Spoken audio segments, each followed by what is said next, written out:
Como psicoterapeuta, he trabajado con muchas personas que acudieron a mí poco después de que sus vidas se derrumbaran. Todo fue yendo muy bien hasta el repentino ataque al corazón, el divorcio o la muerte de un hijo. Si no fuera por ese evento que sacudió la vida, nunca habrían pensado en ver a un terapeuta, porque se sentían exitosos. Después del evento, no pueden encontrar el mismo impulso o determinación. Sus antiguos objetivos de tener grandes casas o reputaciones han perdido su significado. Se sienten en el mar y vulnerables de una manera desconocida y aterradora. También están recién abiertos. Algo de luz puede atravesar las grietas de sus cimientos protectores. Esos pueden ser eventos de llamada de atención, si puedo ayudarlos a evitar que las partes esforzadas, materialistas y competitivas de ellos, que habían dominado sus vidas, recuperen el dominio para que puedan explorar qué más hay dentro de ellos. Al hacerlo, puedo ayudarlos a acceder a lo que llamo el yo, una esencia de calma, claridad, compasión y conexión, y desde ese lugar comenzar a escuchar las partes de ellos que habían sido exiliadas por otras más dominantes.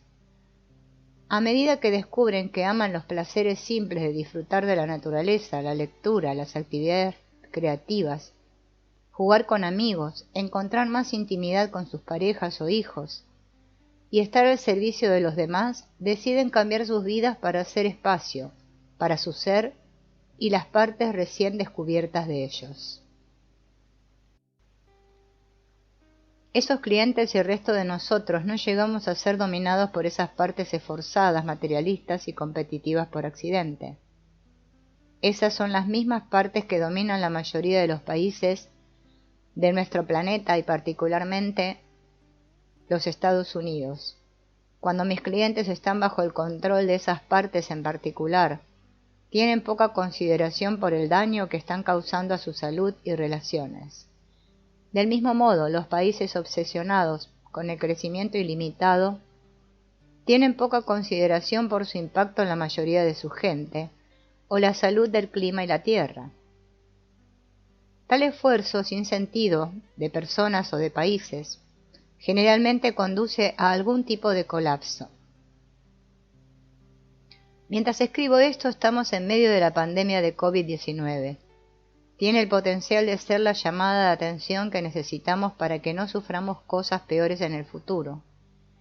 Pero queda por ver si nuestros líderes usarán esta dolorosa pausa para escuchar el sufrimiento de la mayoría de nuestra gente y también aprender a colaborar en lugar de competir con otros países.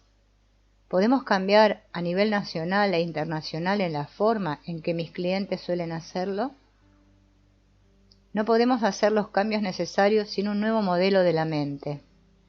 El ecologista Daniel Christian Wall afirma que la humanidad está llegando a la mayoría de edad y necesita una nueva historia que sea lo suficientemente poderosa y significativa para impulsar la colaboración global y guiar una respuesta colectiva a las crisis convergentes que enfrentamos.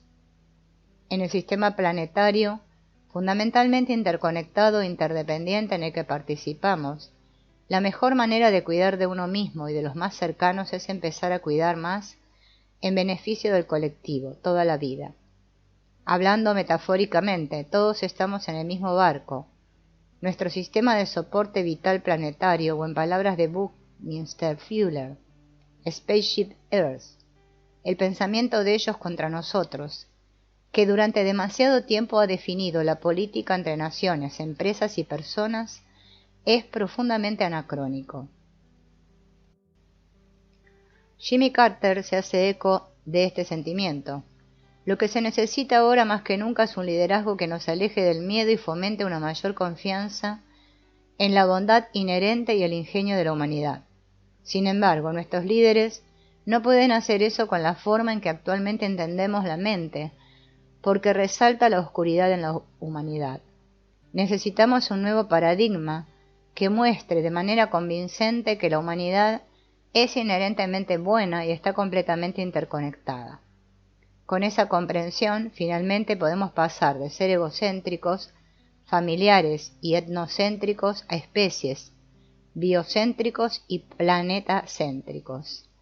Tal cambio no será fácil. Demasiadas de nuestras instituciones básicas se basan en la visión oscura.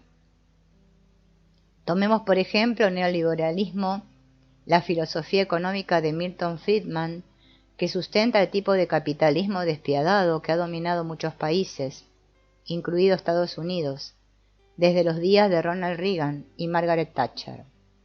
El neoliberalismo se basa en la creencia de que las personas son básicamente egoístas y por lo tanto se trata de cada cual para sí mismo en un mundo de supervivencia del más apto.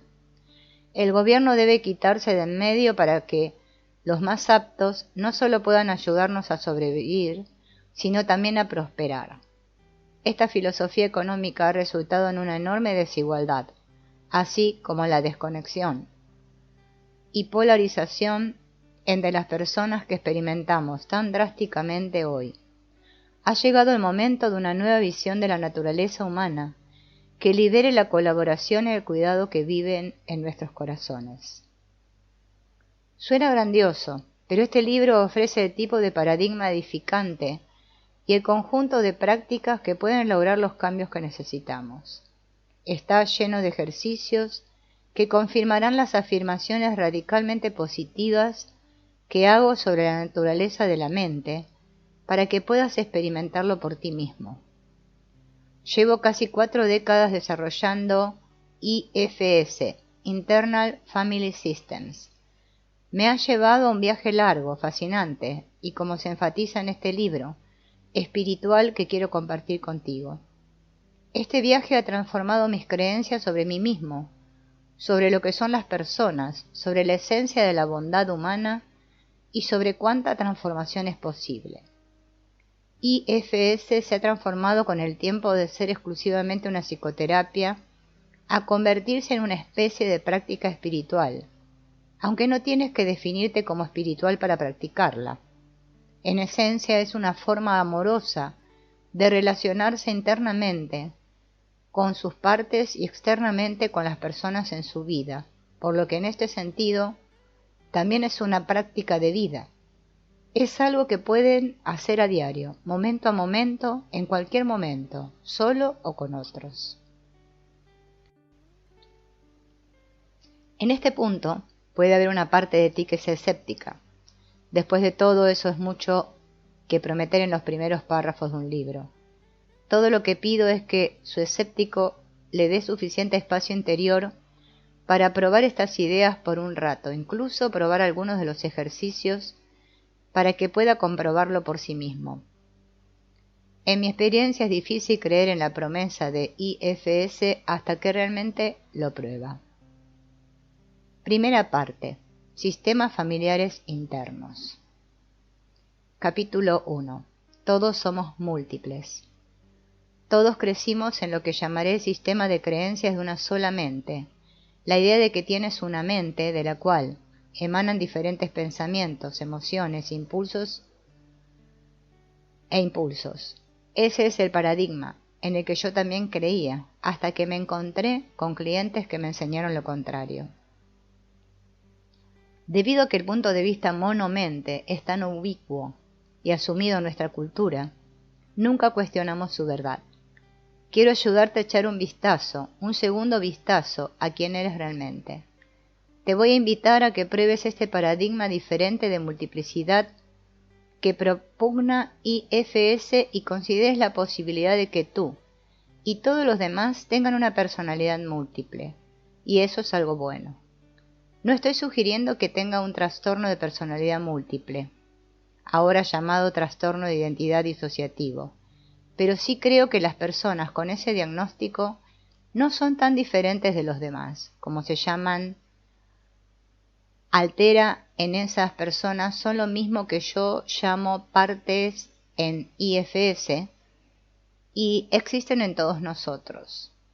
La única diferencia es que las personas con trastorno de identidad disociativo sufrieron abusos horribles y su sistema de partes se desintegró más que la mayoría, por lo que cada parte se destaca en un relieve más audaz y está muy polarizado y desconectado de los demás. En otras palabras, todos nacemos con muchas submentes que interactúan constantemente dentro de nosotros.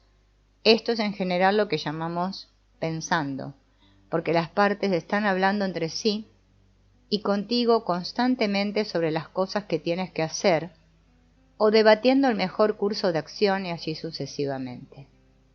Al recordar un momento en el que enfrentó un dilema, es probable que haya escuchado una parte diciendo «adelante» y otra diciendo «no te atrevas», debido a que consideramos que solo se trata de tener pensamientos en conflicto. No prestamos atención a los jugadores internos detrás del debate.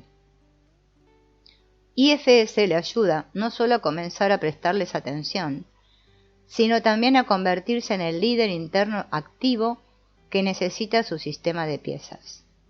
Si bien al principio puede sonar espeluznante o loco pensar en ti mismo como una personalidad múltiple, espero convencerte de que en realidad es bastante fortalecedor. Solo es preocupante porque la multiplicidad ha sido patologizada en nuestra cultura.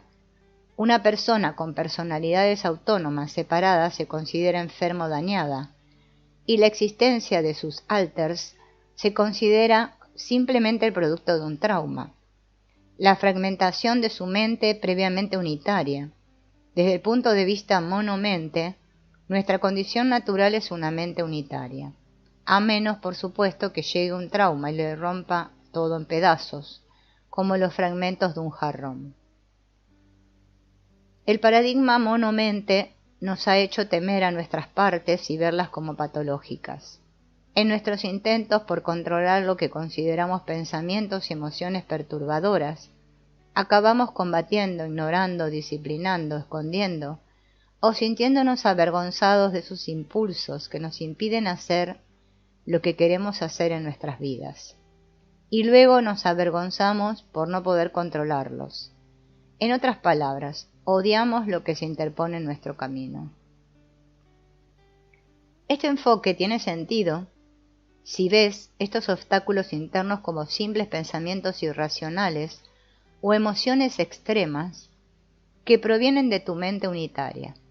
Si tienes miedo de hacer una presentación, por ejemplo, puedes intentar usar la fuerza de voluntad para superar el miedo o corregirlo con pensamientos racionales.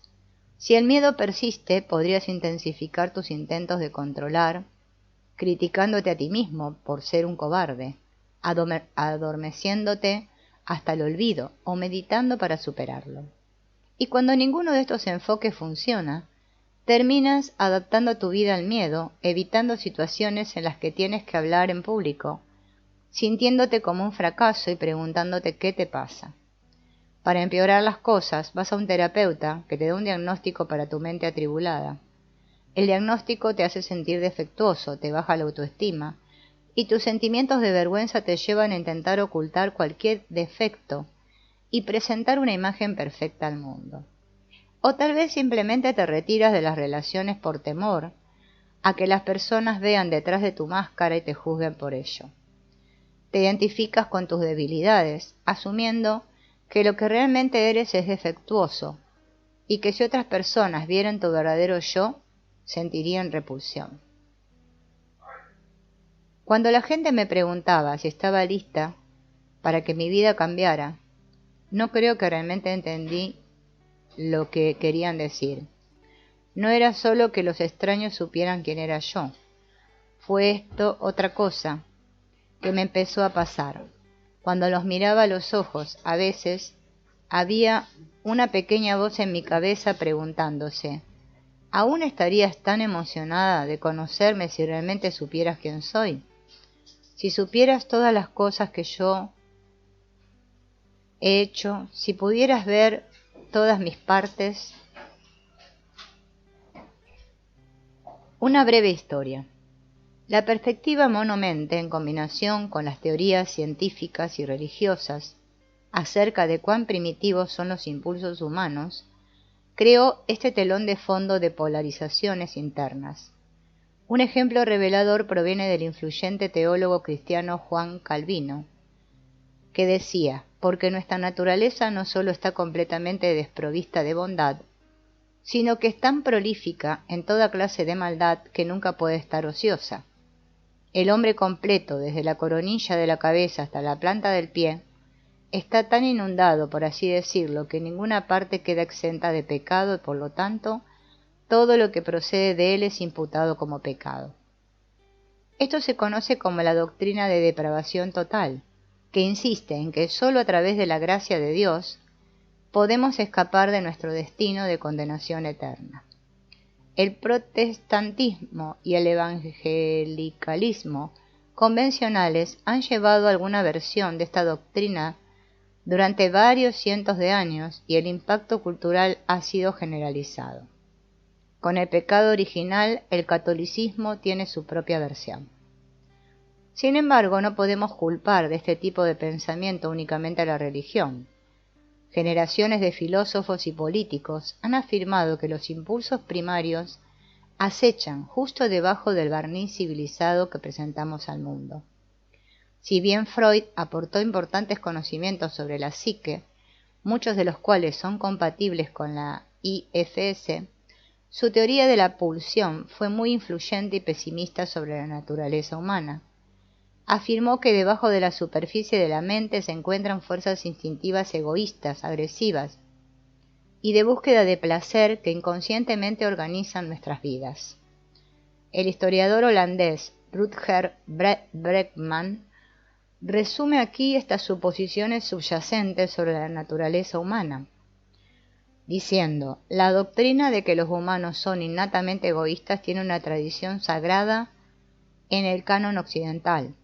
Grandes pensadores como Tucídides, Agustín, Maquiavelo, Hobbes, Lutero, Calvino, Burke, Bentham, Nietzsche, Freud han dicho esto. El énfasis en la fuerza de voluntad y el autocontrol impregna la cultura estadounidense. Creemos que deberíamos ser capaces de disciplinar nuestras mentes primitivas, impulsivas y pecaminosas a través de la fuerza de voluntad. Innumerables libros de autoayuda nos dicen que todo es cuestión de potenciar nuestra capacidad de controlarnos y desarrollar más disciplina. El concepto de fuerza de voluntad también tiene raíces históricas, es decir, en la era victoriana con su énfasis cristiano en resistir los malos impulsos. La idea de asumir la responsabilidad de uno mismo y no poner excusas es tan estadounidense como el pastel de manzana. Lamentablemente, nuestro culto a la fuerza de voluntad ha sido utilizado por políticos y expertos para justificar niveles crecientes de disparidad de ingresos.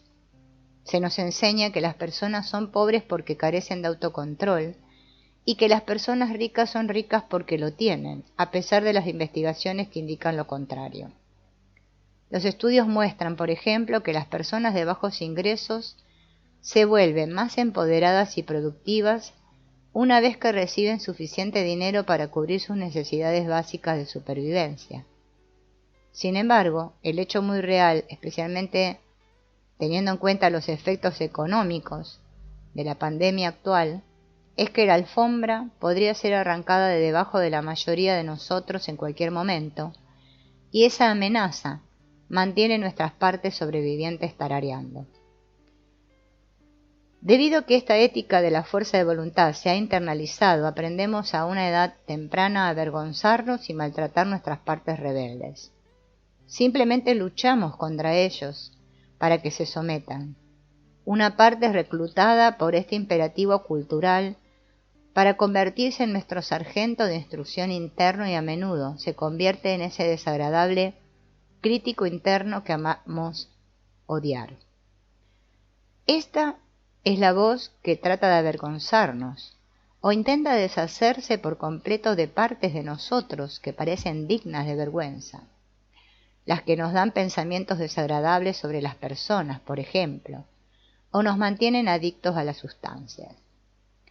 A menudo descubrimos que cuanto más tratamos de deshacernos de las emociones y los pensamientos, más fuertes se vuelven. A menudo descubrimos que cuanto más tratamos de hacer esto, más fuertes se vuelven. Esto se debe a que las partes, como las personas, luchan contra la vergüenza o el exilio. Y si logramos dominarlos con una autodisciplina punitiva, nos tiranizará el sargento interior, rígido y controlador. Puede que seamos disciplinados, pero no somos muy divertidos. Y debido a que las partes exiliadas, atracones, rabia, hipersexualidad, etc., aprovecharán cualquier debilidad momentánea para estallar nuevamente y tomar el control, tenemos que estar constantemente en guardia contra cualquier persona o situación que pueda desencadenar esas partes. Jonathan Van Ness intentó y fracasó varias veces en la rehabilitación de drogas. Al crecer alrededor de tantos 12 pasos y al ver tanta abstinencia predicada en rehabilitación y en la iglesia, comencé a asumir la idea de que la curación tenía que ser todo o nada, lo cual realmente no ha sido mi verdad. Estaba tratando de desenredar el abuso sexual, el abuso de drogas y el PTSD, y era algo que para mí no era propicio para un enfoque de nunca volver a fumar hierba.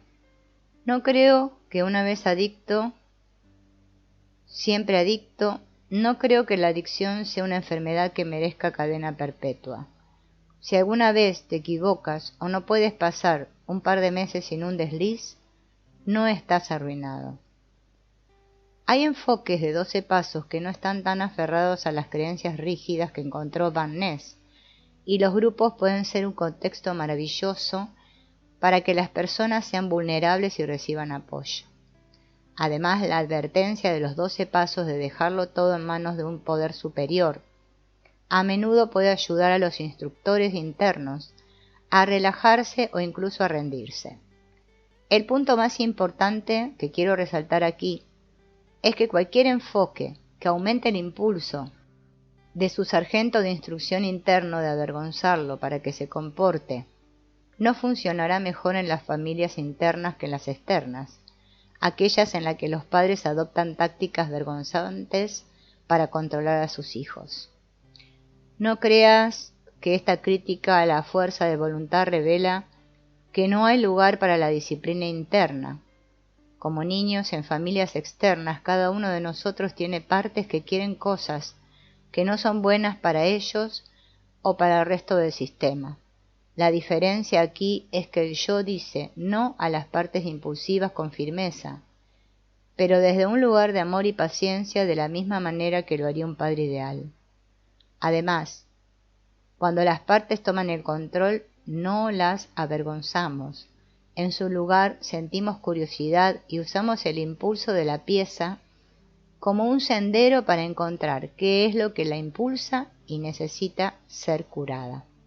El paradigma mono-mente puede llevarnos fácilmente a temernos u odiarnos a nosotros mismos, porque creemos que tenemos una sola mente, llena de aspectos primitivos o pecaminosos, que no podemos controlar.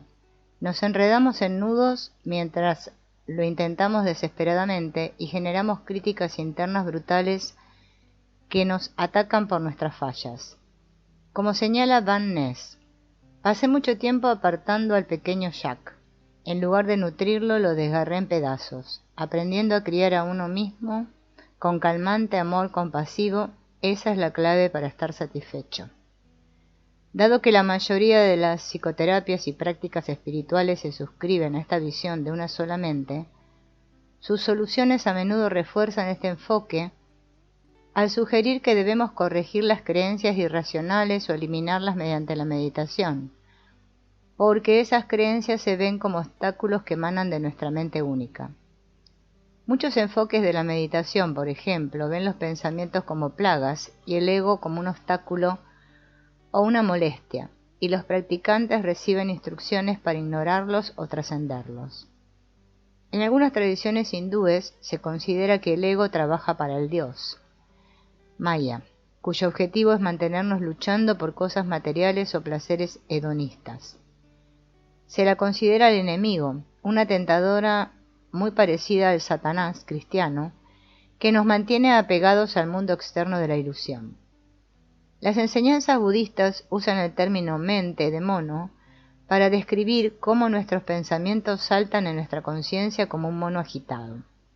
Como señala Ralph de la Rosa, en El mono es el mensajero, ¿es de extrañar que la mente de mono sea el flagelo de los meditadores en todo el mundo? Para aquellos que intentan encontrar un respiro en la práctica contemplativa, los pensamientos a menudo se consideran una molestia irritante, un agitador primitivo que se cuela por la puerta lateral. En los círculos de meditación, prevalecen algunas consecuencias no deseadas de la metáfora del mono, que la mente pensante es una mente sucia, primitiva e inferior. Forma de vida sin valor real para nosotros. ¿Es solo un montón de basura en repetición? De la Rosa es uno de los varios autores recientes que desafían la práctica común en la espiritualidad de vilipendiar el ego. Otro es el psicoterapeuta Matt Licata, quien escribe: a menudo se habla del ego como si fuera una especie de cosa autoexistente que a veces se apodera de nosotros, una personita desagradable, súper poco espiritual e ignorante que vive dentro y nos hace actuar de maneras realmente poco evolucionadas, lo que crea un caos interminable en nuestras vidas y obstaculiza nuestro progreso en el camino. Es algo de lo que avergonzarse horriblemente, y cuanto más espirituales seamos, más nos esforzaremos por deshacernos de él, trascenderlo o entrar en guerras espirituales imaginarias con él. Si miramos con cuidado, podemos ver que si el ego es algo, es probable que sean esas mismas voces las que nos están gritando. La colección de partes que estas tradiciones llaman el ego son protectores que simplemente están tratando de mantenernos a salvo y están reaccionando y conteniendo otras partes que llevan emociones y recuerdos de traumas pasados que hemos encerrado dentro.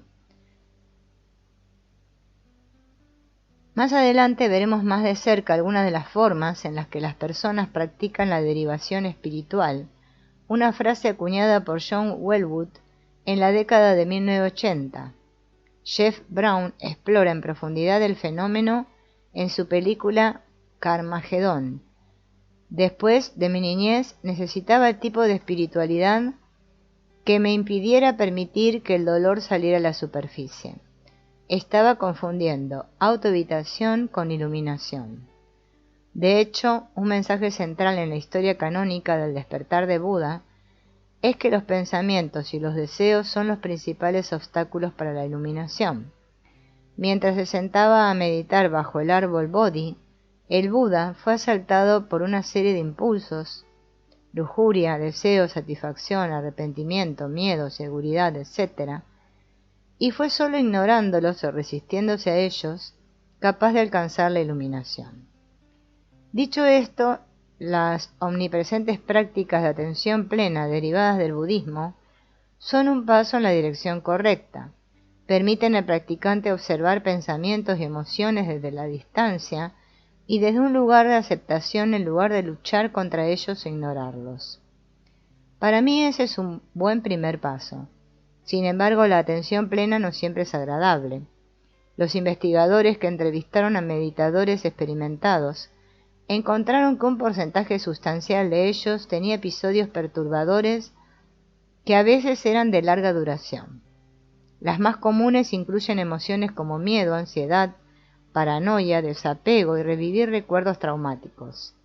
Desde el punto de vista de esta técnica, el aquietamiento de la mente asociado con la atención plena ocurre cuando las partes de nosotros que normalmente dirigen nuestras vidas, nuestros egos, se relajan, lo que luego permite que las partes que hemos tratado de enterrar, los exiliados, asciendan, trayendo consigo las emociones, creencias y recuerdos que llevan cargas que los encerraron en primer lugar. La mayoría de los enfoques de atención plena con los que estoy familiarizado se suscriben al paradigma mono-mente y en consecuencia ven estos episodios como la aparición temporal de pensamientos y emociones perturbadores en lugar de partes dolorosas que necesitan ser escuchadas y amadas. ¿Por qué querrías conversar con pensamientos y emociones? No pueden responder, ¿verdad? Bueno, Resulta que pueden. De hecho, tienen muchas cosas importantes que contarnos. ¿Cómo llegué a aprender sobre las piezas? Empecé como todos los demás pensando que la mente es unitaria y me formé como terapeuta familiar durante años. De hecho, tengo un doctorado en el campo. Como terapeutas familiares no prestamos mucha atención a la mente. Pensamos que los terapeutas que se metían en ese mundo interior estaban perdiendo el tiempo porque podíamos cambiar todo eso simplemente cambiando las relaciones externas. El único problema fue que el enfoque no funcionó. Hice un estudio de resultados con clientes bulímicos y descubrí, con alarma, que seguían dándose atracones y purgas sin darse cuenta de que se habían curado. Cuando les pregunté por qué, empezaron a hablar de estas diferentes partes de ellos, y hablaban de estas partes como si tuvieran mucha autonomía, como si pudieran hacerse cargo y obligarlas a hacer cosas que no querían hacer. Al principio tenían miedo de estar viendo un brote de trastorno de personalidad múltiple, pero luego comencé a escuchar dentro de mí y me sorprendió descubrir que yo también tenía partes. De hecho, algunos de los míos eran bastante extremos. Así que empecé a tener curiosidad. Les pedí a los clientes que describieran sus partes, lo cual pudieron hacer con gran detalle. No solo eso, sino que describieron cómo estas partes interactuaban entre sí y tenían relaciones. Algunos lucharon, algunos formaron alianzas y algunos protegieron a otros.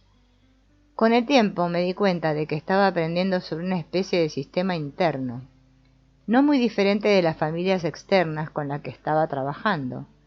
De ahí el nombre, sistemas familiares internos. Por ejemplo, los clientes hablarían de un crítico interno que, cuando cometían un error, los atacaba sin piedad. Ese ataque desencadenaría una parte que se sentía totalmente despojada, solitaria, vacía y sin valor. Experimentar esa parte sin valor era tan angustioso que casi al rescate vendría el atracón que sacaría a los clientes de su cuerpo y los convertiría en una máquina de comer insensible. Luego el crítico los atacaba por el atracón, lo que reactivaba la inutilidad, y se encontraban atrapados en esos terribles círculos durante días y días. Al principio traté de que los clientes se relacionaran con esas partes de una manera que los dejara fuera o que dejaran de hacerlo. Por ejemplo, sugerí ignorar la parte crítica o discutir con ella. Este enfoque solo empeoró las cosas, pero no sabía qué más hacer que alentarlos a luchar más duro para ganar sus batallas internas. Tuve un cliente que tenía una parte que le hizo cortarse las muñecas. Bueno, yo no podía soportar eso. Mi cliente y yo nos molestamos a la parte en una sesión durante un par de horas hasta que accedió a no cortarle más las muñecas. Salí de esa sesión sintiéndome agotado, pero satisfecho de haber ganado la batalla. Abrí la puerta de nuestra próxima sesión y mi cliente tenía un gran corte en la cara. Me derrumbé emocionalmente en ese momento y espontáneamente me dije, me rindo, no puedo vencerte en esto. Y la parte también cambió y dije, realmente no quiero vencerte. Ese fue un punto de inflexión en la historia de este trabajo, porque me salí de ese lugar de control y asumí un enfoque más curioso. ¿Por qué le haces esto? La parte procedió a hablar sobre cómo había sido necesario sacar a mi cliente de su cuerpo cuando estaba siendo abusada y controlar la ira, que solo resultaría en más abuso.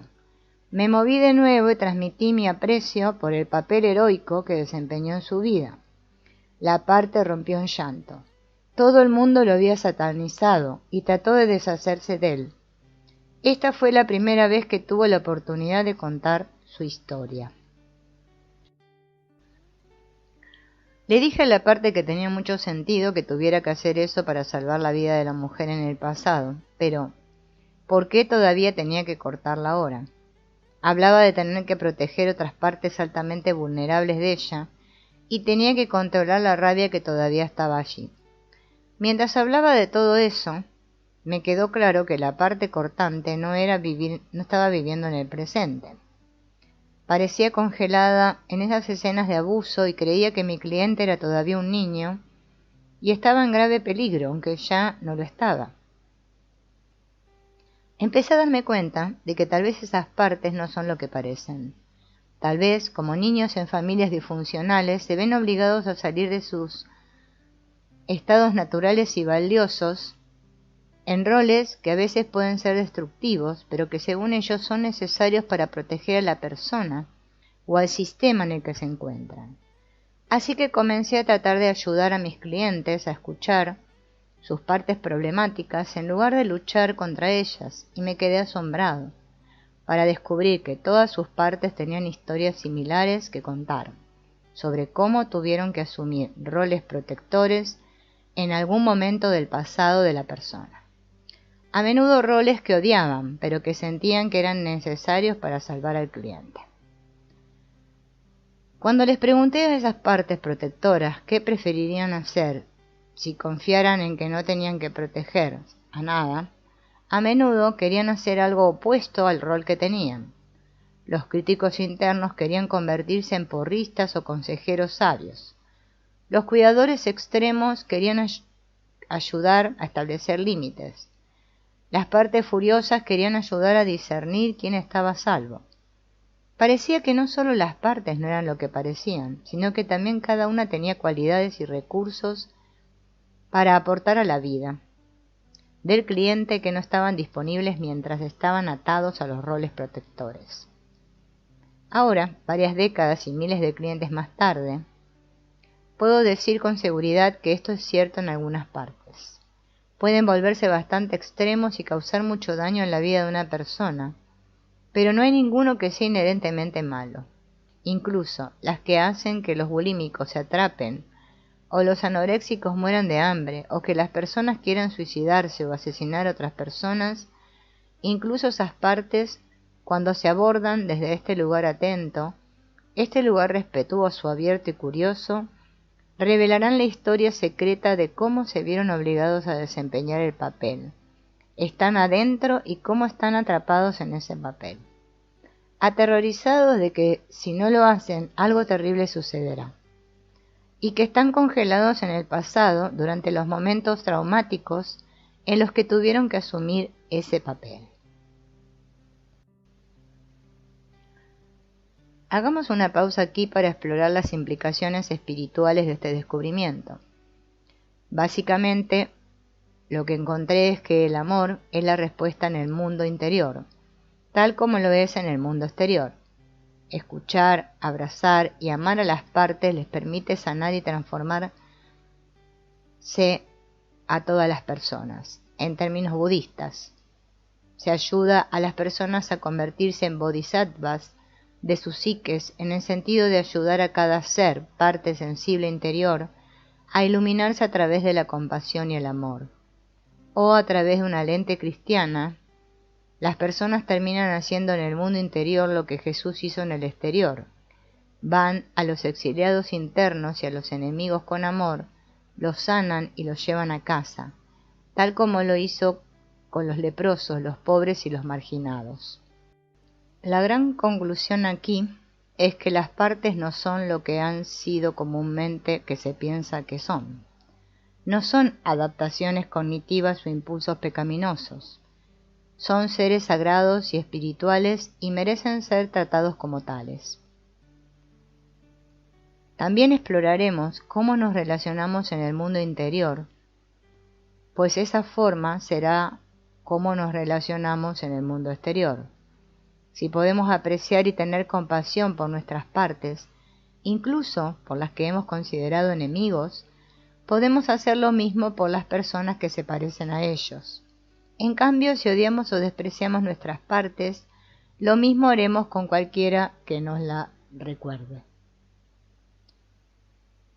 Incluso las partes más destructivas tienen intenciones protectoras. Las partes a menudo se congelan en traumas pasados cuando fueron necesitadas en sus roles extremos. Cuando confían en que es seguro dejar ese rol, se convierten en muy valiosas para el sistema.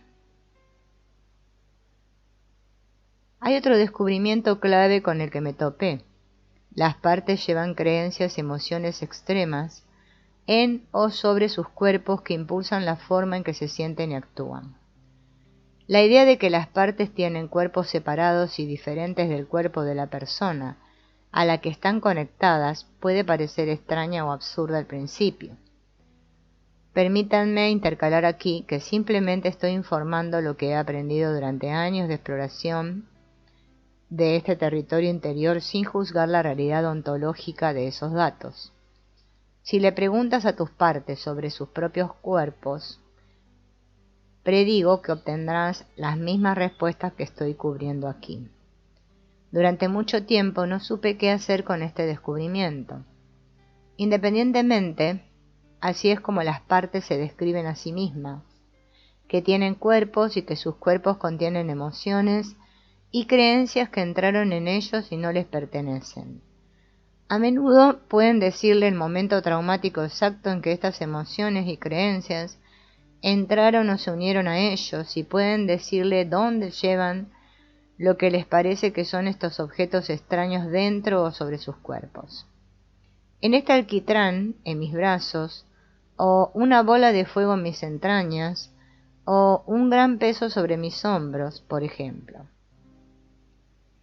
Estos sentimientos o creencias extraños, a veces descritos como energías, son lo que yo llamo cargas. Resulta que las cargas son poderosas organizadoras de la experiencia y la actividad de una parte casi de la misma manera que un virus organiza una computadora. Es importante notar aquí que estas cargas son el producto de la experiencia directa de una persona. La sensación de inutilidad que surge en un niño cuando un padre abusa de él, el terror que se adhiere a las partes durante un accidente automovilístico, la creencia de que no se puede confiar en nadie que entra en las partes jóvenes cuando somos traicionados o abandonados como niños. Cuando somos jóvenes tenemos poco discernimiento con respecto a la validez de estas emociones y creencias, y en consecuencia se alojan en los cuerpos de nuestras partes jóvenes y se convierten en poderosos, aunque inconscientes, organizadores de nuestras vidas a partir de entonces. Estos los llamamos cargas personales. Algunas de las cargas personales más poderosas son similares a las que el pionero de la teoría del apego, John Bowlby, llamó modelos de trabajo internos. Los vio como mapas que usted desarrolló cuando era niño sobre qué esperar de su cuidador y del mundo en general, y luego de las relaciones cercanas posteriores. También te dicen cosas sobre tu propio nivel de bondad y cuánto mereces amor y apoyo. Hay otra clase de cargas que se llaman cargas heredadas, porque no provienen de tu experiencia de vida directa. En cambio, las heredaste de tus padres, quienes los obtuvieron de sus padres y así sucesivamente. O los absorbiste de tu grupo étnico o de tu cultura, en la cual vives actualmente.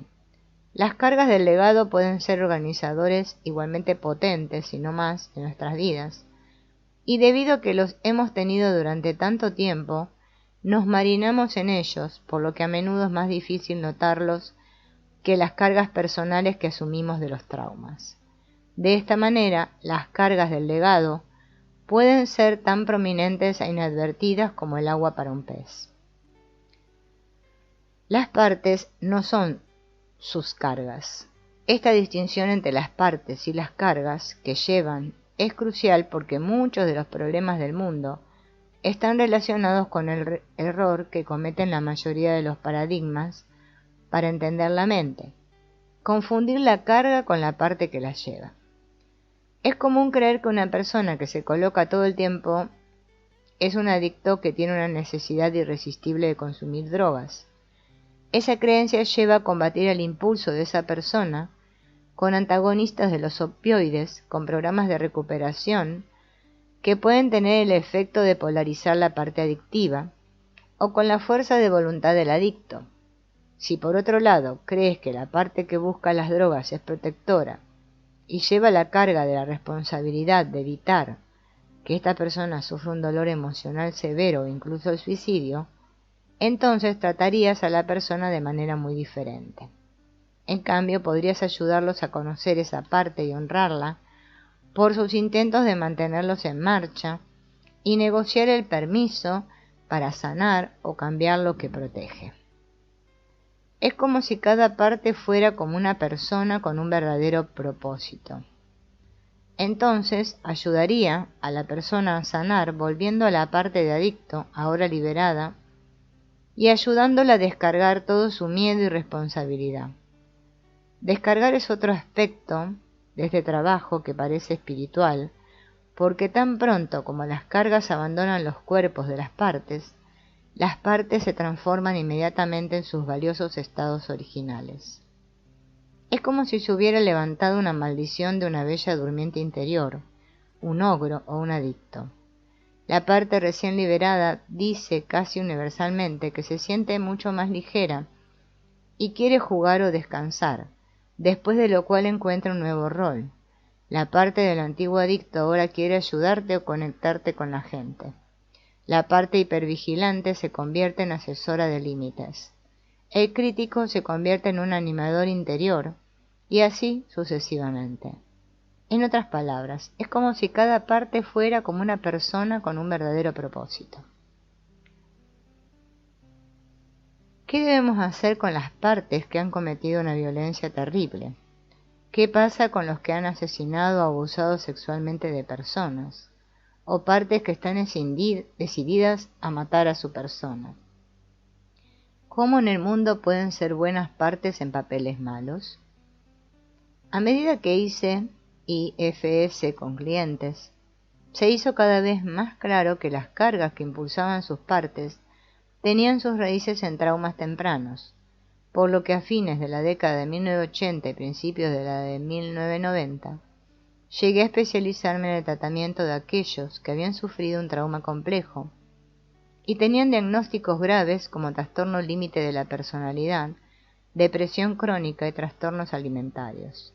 También me interesé en comprender y tratar a los perpetradores de abusos, porque quedó claro que curar a uno de ellos podría potencialmente salvar a muchas futuras víctimas a su vez.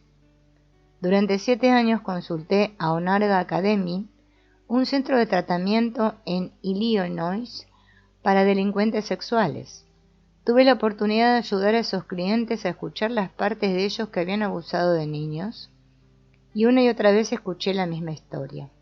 Mientras el agresor estaba siendo abusado cuando era niño, una de sus partes protectoras se desesperó por protegerlos y asumió la energía furiosa o sexualmente violenta de su perpetrador y usó esa energía para protegerse de ese abusador. A partir de ese momento, sin embargo, esta parte protectora continuó cargando con el peso del odio y el deseo de dominar y castigar la vulnerabilidad del perpetrador. La parte también quedó congelada en el tiempo durante el abuso. Por lo tanto, el placer de abusar de un niño provenía de poder lastimar y tener poder sobre alguien débil e inocente. Estas partes perpetradoras harían lo mismo en sus psiques con sus propias partes vulnerables e infantiles. Este proceso en el que los protectores de una generación asumen la carga del perpetrador de sus padres, mientras esos padres abusaban de ellos, es una forma en la que se transfieren las cargas heredadas. A medida que sanamos, sus partes atrapadas en el abuso temprano, sus partes perpetradoras descargaron las energías violentas o sexuales de sus padres, y al igual que otras partes se transformaron rápidamente y asumieron roles valiosos. Durante este periodo tuve la oportunidad de trabajar con otros tipos de perpetradores, incluidos asesinos, con hallazgos similares. Recordé que el famoso Will Rogers dijo: «Nunca conocí a un hombre que no me gustara», y me di cuenta de que podía decir eso sobre las partes. En última instancia, me caían bien todos, incluso los que habían hecho cosas atroces. Ahora, décadas después, he trabajado con innumerables clientes y creo que es seguro decir que no hay partes malas. Las tradiciones espirituales nos alientan a tener compasión por todos. Este aspecto realmente ayuda a que esto sea posible. pues opera a partir de la suposición radicalmente diferente de que cada parte, sin importar cuán demoníaca parezca, tiene una historia secreta y dolorosa para compartir de cómo se vio obligada a asumir su papel y llegó a llevar cargas que no le gustan y que continúan impulsándola. Esto también implica pasos claros para ayudar a estas partes y a las personas en las que se encuentran a sanar y cambiar. Trae esperanza a los desesperanzados. El pensamiento sistémico se centra en las formas en que los miembros de un sistema se relacionan entre sí. Cuando aborda los síntomas a través de esta lente, a menudo encuentra que son manifestaciones de problemas en la estructura, los patrones de relación, de los sistemas en los que la persona está inmersa, así como el sistema que está incrustado dentro de ellos, es decir, su familia interna.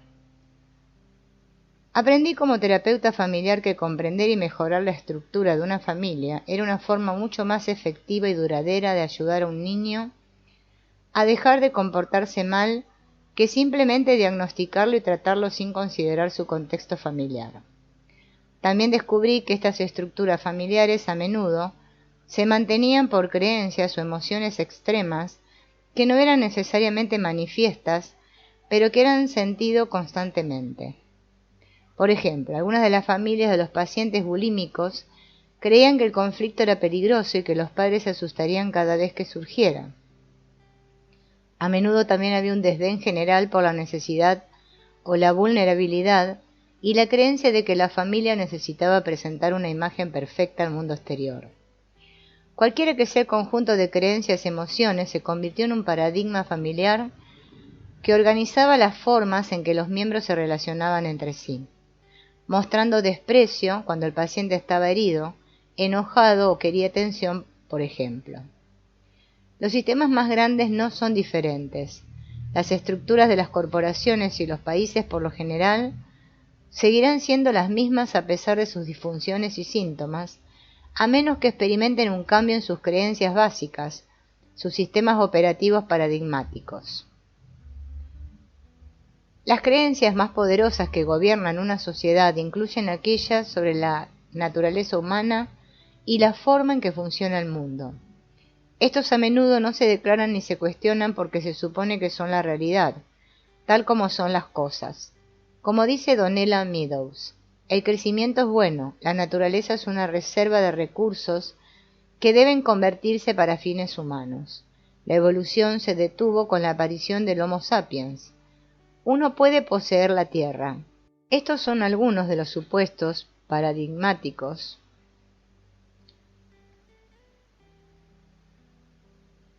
de nuestra cultura actual, todos los cuales tienen asombradas a las otras culturas, que pensaron que no eran ni un poco obvios. La mayoría de las reglas y objetivos de una sociedad se derivan de sus suposiciones acerca de si las personas son básicamente buenas o malas, competitivas o colaborativas, confiables o egoístas, aisladas o interconectadas, sin esperanza o redimibles, inferiores o superiores. Todos estos puntos de vista afectan a los miembros de una sociedad determinada. Probablemente esté familiarizado con el placebo y su efecto, pero lo contrario, llamado efecto nocebo, es igualmente real y poderoso. Por ejemplo, si cree que una pastilla de azúcar lo enfermará, probablemente se enfermará. Aplicado a las relaciones humanas, existe amplia evidencia de que nuestras expectativas negativas de otros tienen un fuerte impacto negativo en su comportamiento o desempeño. Esto puede iniciar fácilmente bucles de retroalimentación de refuerzo viciosos, en los que las expectativas negativas se convierten en profecías autocumplidas que refuerzan aún más las opiniones negativas, y así sucesivamente. Esta es una de las razones por las que el racismo es tan pernicioso. La visión de la humanidad que ha dominado el mundo occidental tiende hacia el pesimismo. Para justificar la esclavitud, los europeos blancos empezaron a diferenciarse de otras culturas menos civilizadas, Todos podemos luchar con impulsos primitivos, pero de acuerdo con ese paradigma, algunas personas, típicamente más oscuras, no eran tan hábiles para controlar sus partes irracionales y bestiales. Esta teoría de fachada de controlar lo primitivo se puede aplicar no solo a los impulsos, sino también a las personas. Uno de nuestros temas es que la forma en la que pensamos y nos relacionamos con los habitantes de nuestros mundos internos se traduce directamente en cómo pensamos y nos relacionamos con las personas. Si vivimos con miedo y nos esforzamos por controlar ciertas partes de nosotros, haremos lo mismo con las personas que se parecen a esas partes. La teoría del barniz sugiere que la civilización forma la capa protectora necesaria para contener y ocultar todos nuestros instintos primitivos que constantemente quieren abrirse el paso. Según Bergman, hemos organizado todas nuestras instituciones en base a esta visión egoísta de las personas, y si nos diéramos cuenta de que no es así, todo cambiaría. Una vez que cambiemos los paradigmas al conocimiento de que en esencia todos son decentes y amables, podremos reorganizar nuestros sistemas económicos, escuelas y prisiones. Claramente nuestro enfoque de control y contención basado en la apariencia no está funcionando. ¿Qué pasaría si fuera cierto que no hay partes malas, solo las cargadas congeladas en el pasado, que necesitan ser descargadas en lugar de castigadas? ¿Qué pasaría si en su esencia todos fueran un yo al que se pudiera acceder rápidamente? ¿Sería el mundo diferente?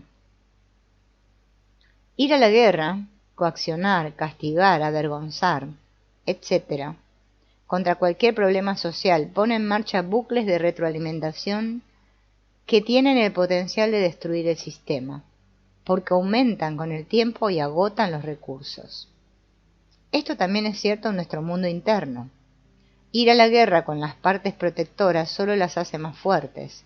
Sin embargo, escucharlos y amarlos los ayuda a sanar y transformarse. El desafío aquí es que estamos dominados, individual y colectivamente, por partes punitivas de línea dura que creen que las personas y sus partes son básicamente malas y necesitan ser combatidas. Si crees que dentro de ti hay impulsos peligrosos, bestiales o pecaminosos, que necesitan ser monitoreados, controlados, y si es necesario combatidos constantemente, entonces tiene sentido que veas a la gente de esa manera, y tu enfoque de los problemas sociales implicará invariablemente tácticas de control y guerra.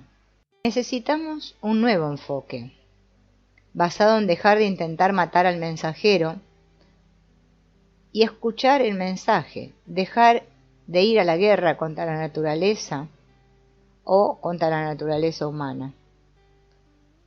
Este punto de vista, que las personas tienen una naturaleza pecaminosa, agresiva, egoísta e impulsiva, que debe ser controlada por sus mentes racionales o con la ayuda de Dios, también conduce a una profunda sensación de desconexión con las otras personas y desprecio por uno mismo. Si todos se preocupan por sí mismos, tú también deberías hacerlo. Tienes que protegerte, no deberías ser demasiado abierto e ingenuo. Necesitas cuidar tu espalda.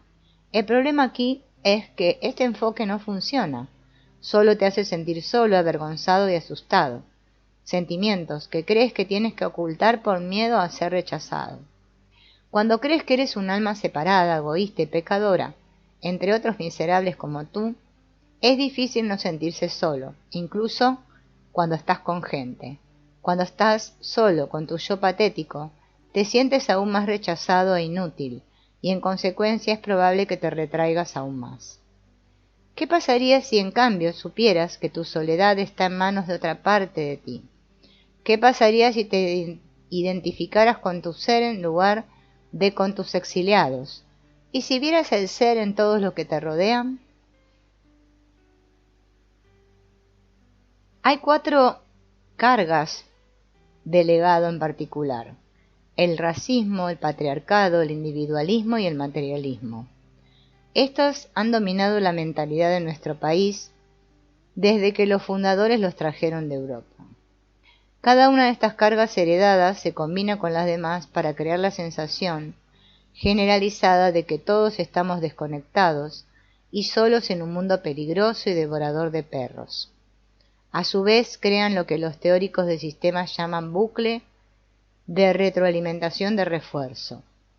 El sentido de separación competitiva lleva a las personas a exiliarse y despreciar a aquellos que lo hacen menos bien que ellos. A su vez, esto crea aún más separación y miedo por la supervivencia en el sistema, lo que conduce a más exilio y así sucesivamente. Un ciclo de retroalimentación de refuerzo que es común en todo tipo de sistemas se llama éxito para los exitosos.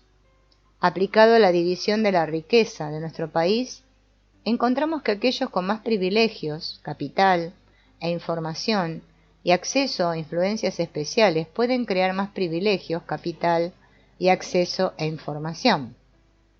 Por otra parte, aquellos que no tienen esas ventajas se exilian. Y como tal, ellos y sus hijos obtienen una peor educación, problemas para obtener préstamos, están sujetos a prácticas de línea roja, son discriminados, etc. Además, sus voces rara vez son escuchadas y desafortunadamente el bucle de retroalimentación, de refuerzo sin control, finalmente se destruirá a sí mismo. Sin embargo, existe otro tipo importante de circuito de retroalimentación en todos los sistemas vivos, que es necesario para su supervivencia. Los organismos necesitan mantener la homeostasis en varios procesos vitales. Para los humanos, estos incluyen la temperatura corporal, el azúcar en la sangre, presión arterial, etc. Cuando cualquiera de estas variables se sale de un rango saludable, se activan los receptores, lo que pone en marcha un proceso de retroalimentación que trae la variable nuevamente dentro de él. A diferencia de los bucles de retroalimentación de refuerzo, que resultan en aumentos de una variable, los que restauran la homeostasis se denominan estabilizar o equilibrar los bucles de retroalimentación. Por ejemplo, si su nivel de azúcar en la sangre sube demasiado, se le notifica a su páncreas que produzca más insulina hasta que su nivel de azúcar vuelva al rango saludable. A través de nuestras actitudes y comportamientos de extracción, exilio y desconexión, hemos perdido nuestra capacidad de sentir la Tierra visceralmente. Nuestros receptores están insensibles a la retroalimentación que la Tierra nos ha estado ofreciendo durante décadas, diciéndonos una y otra vez que no está feliz ni saludable. No es que no nos haya informado, ha habido muchas señales, es que las partes esforzadas y coercitivas que llegaron a dominar gran parte de nuestra especie se han centrado demasiado en las ganancias financieras y materiales para prestar atención a esos signos. Dejamos de preocuparnos por la Tierra y en cambio la vimos como un conjunto de recursos para usar como quisiéramos. Pero hay consecuencias. Eso nos lleva de vuelta a la pandemia. Por ejemplo, la deforestación desenfrenada, la expansión descontrolada de la agricultura. Y advierten que se estima que existen 1.007.000 millones de virus no identificados que se sabe que infectan a las personas en mamíferos y aves acuáticas. Cualquiera de estos puede ser más disruptivo y letal que el COVID-19. Sugieren que un paso inicial en que los países reconozcan las interconexiones complejas entre la salud de las personas, los animales, las plantas y nuestro entorno compartido. Tal vez las crisis climáticas y los virus son mecanismos de retroalimentación estabilizadores incorporados que se activan cada vez que nuestra especie excede el rango homeostático del planeta. Como Einstein, debemos desechar la historia de la separación y adoptar la historia del interser. Necesitamos líderes con pensamiento sistémico que puedan recordarles a todos que estamos todos juntos en esto. A menudo le pido a los clientes que junten sus partes polarizadas para hablar directamente entre sí. La primera pregunta que le hago al cliente para cada parte es si tienen algo en común. Cada parte a menudo se sorprende al saber que comparten el deseo de mantener a la persona a salva, pero sus ideas sobre cómo hacerlo son diferentes. Al darse cuenta de que están interconectados, se comprometen a trabajar mejor juntos por el bienestar del sistema más grande, el cliente, que ambos habitan.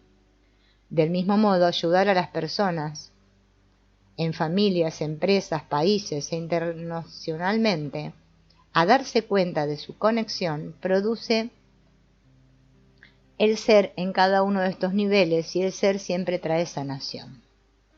Meadows nos recuerda cómo todos estamos interconectados. Ninguna parte de la raza humana está separada de otros seres humanos o del ecosistema global. Si el clima del planeta colapsa, todos sufrirán, incluso los ricos.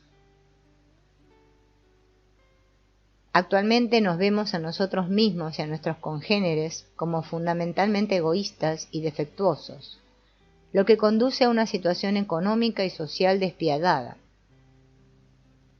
Nuestro mundo interior también está contaminado por este paradigma. Nuestro tesoro de partes termina reflejando el sistema externo, con muchos exiliados, muchos protectores que los desdeñan, y con nuestras cargas como el principio organizador fundamental de nuestro sistema interno, en oposición a nuestro ser. Claramente esta forma de estar con nosotros mismos y con el mundo no es sostenible. Aquí está el paradigma alternativo que propongo. Dentro de cada uno de nosotros hay una esencia de bondad sabia y compasiva, que sabe cómo relacionarse armónicamente. Además, no somos una mente desordenada, sino un sistema interno de partes. Claro, estas partes a veces pueden ser disruptivas o dañinas, pero una vez que se descargan, vuelven a su bondad esencial. Y debido a que esto es cierto, cada uno de nosotros tiene un camino claro frente a nosotros para acceder y conducir nuestras vidas, internas y externas, desde esa esencia. Al hacerlo nos damos cuenta de la verdad básica de la interconexión en todos los niveles, y el resultado natural de esta comprensión es la compasión y la acción valiente. Claro, sé que esto suena como mucho, pero hacer este cambio de paradigma en realidad no requiere grandes sacrificios o sufrimiento. Claro, puede ser doloroso recuperar partes de ti mismo que dejaste en el polvo, pero el esfuerzo vale la pena. Esto es solo una muestra de lo que tienes que ganar: más amor por ti mismo y por los demás, más acceso a tu alegría y deleite internos, y hábitos y actividades más significativos, con un sentido de visión satisfactoria. Veremos ahora una meditación que yo y otros practicantes usamos para fomentar este cambio de paradigma dentro de nosotros. Comienza tomándote unos segundos para sentirte cómodo. Si te ayuda, respira hondo. Te voy a invitar a que te concentres en lo que estás conociendo primero, y el objetivo de enfocarse en ellos es simplemente hacer un seguimiento de tus partes y ver cómo les está yendo ahora y si hay algo que necesitan, si hay algo más que quieren que sepas. Todo eso está al servicio de construir una relación continua con tus partes para que se sientan más conectadas contigo, menos aisladas y solas. En algún momento recuérdales que estás allí con ellos, que te preocupas por ellos, y cuéntales un poco más sobre quién eres. Porque incluso cuando trabajas con partes, a menudo se olvidan de estas cosas hasta que se descargan. Y nunca está de más recordarles que ya no están solos y que ya no eres un niño pequeño y que puedes cuidarlos de la forma en que lo necesitan.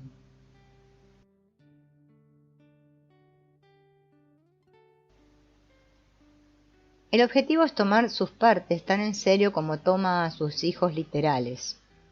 La buena noticia es que sus partes no necesitan tanto mantenimiento o cuidado como los niños literales. A menudo solo necesitan saber acerca de esta conexión que está construyendo solo para que se la recuerden. Luego, en algún momento, puede expandir su alcance e invitar a cualquiera otra parte que necesite atención a que se acerque a usted. En diferentes días aparecerán diferentes partes.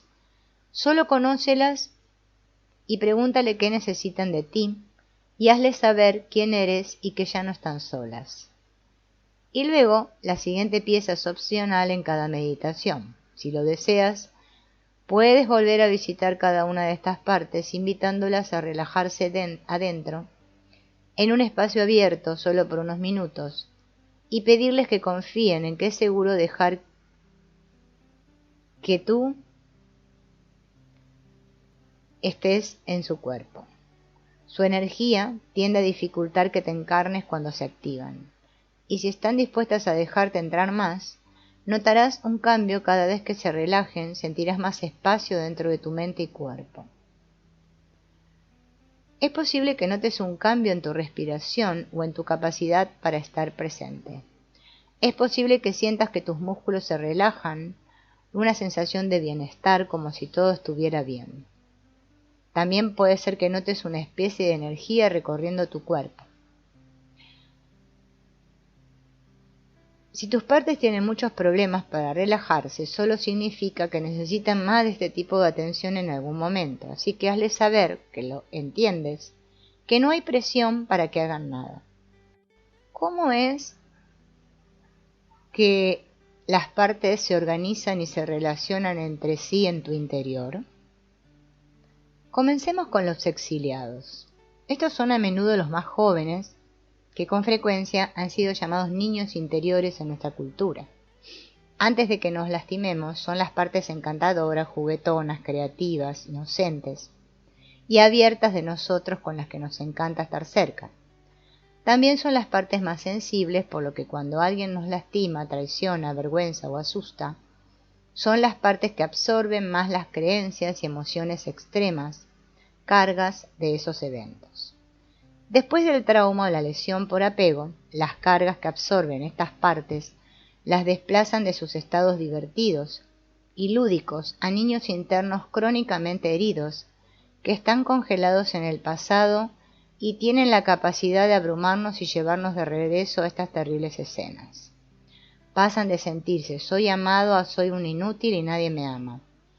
Y cuando se mezclan con nosotros, esa creencia se convierte en nuestro paradigma y sentimos todas sus emociones cargadas. Se siente insoportable volver a experimentar esas emociones y creer esas cosas, y a menudo esas cargas afectan nuestra capacidad para funcionar en el mundo. He tenido clientes que cuando sus exiliados se apoderaron de ellos, no pudieron levantarse de la cama durante una semana. Es por eso que hacemos todo lo posible para encerrar estas partes, pensando que simplemente nos estamos alejando de malos recuerdos, sensaciones y emociones, sin darnos cuenta de que nos estamos desconectando de nuestros recursos más preciados solo porque resultaron heridos.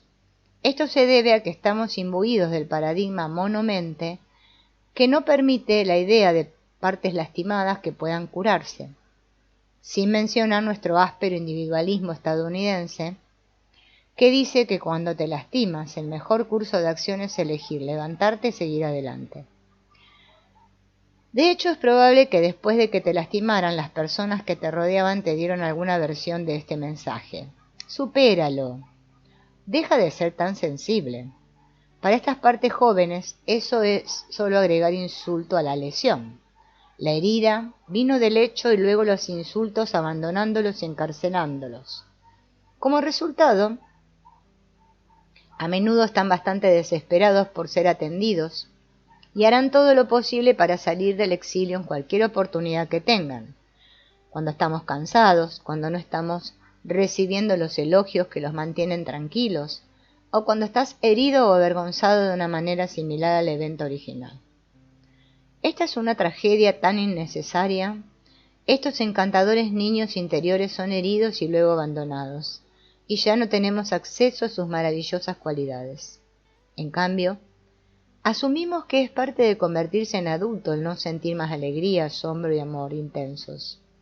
Incluso cuando están exiliados, sus cargas pueden ejercer un efecto inconsciente en nuestra autoestima. Están detrás de las reacciones exageradas, que nos parecen misteriosas y nos dejan perplejos sobre por qué ciertas pequeñas cosas nos golpean tan fuerte. Además de las partes vulnerables de nosotros, que son lastimadas y luego exiliadas, hay otras partes vivas y protectoras que no encajan en nuestras familias o tal vez asustan a las personas que nos rodean. Estos se convierten en lo que yo llamo protectores in exil. Robert Bly escribe elocuentemente sobre estas partes. Un niño corriendo es un globo viviente de energía. Tuvimos una bola de energía, ¿de acuerdo? Pero un día notamos que a nuestros padres no les gustaban ciertas partes de esa pelota. Dijeron cosas como: no puede ser todavía. No es agradable tratar de matar a tu hermano. Detrás de nosotros tenemos una bolsa invisible y la parte de nosotros que a nuestros padres no les gusta, nosotros, para mantener el amor de ellos, metemos todos en esa bolsa. Para cuando vamos a la escuela nuestra mochila es bastante grande. Entonces nuestros maestros tienen su opinión. Los niños buenos no se enojan por cosas tan pequeñas. Así que tomamos nuestra ira y la ponemos en la bolsa. Cuando mi hermano y yo teníamos 12 años en Madison, Minnesota, éramos conocidos como los buenos chicos Bly. Nuestras maletas ya tenían 1 milla de largo. Cuando metemos una parte de nosotros en la bolsa, retrocede, evoluciona hacia la barbarie. Supongamos que un joven sella una bolsa a los 20 años y luego espera 15 o 20 años antes de volver a abrirla. ¿Qué va a encontrar? Lamentablemente, la sexualidad, el desenfreno, la impulsividad, la ira, la libertad que puso en todo, han retrocedido. No solo tienen un humor primitivo, sino que son hostiles con la persona que abre la bolsa. El hombre que abre su bolso a los 45 o la mujer que abre su bolso, con razón siente miedo. Ella mira hacia arriba y ve la sombra de un mono que pasa a lo largo de la pared del callejón. Cualquiera que viera eso se asustaría. Cada parte de nuestra personalidad que no recibe amor se volverá hostil hacia nosotros. Estos exiliados son los que Freud llamó la identificación y asumió erróneamente que eran simplemente impulsos primitivos. Como mencioné anteriormente, esa visión negativa se sumó a la visión perjudicial de la cultura occidental sobre la naturaleza humana y fue muy influyente en el desinterés de la psicoterapia por conocer esas partes de nosotros. Y una vez que tienes muchos exiliados, te sientes como mucho más delicado y el mundo parece más peligroso, porque hay tantas cosas, personas y situaciones que podrían desencadenarlos.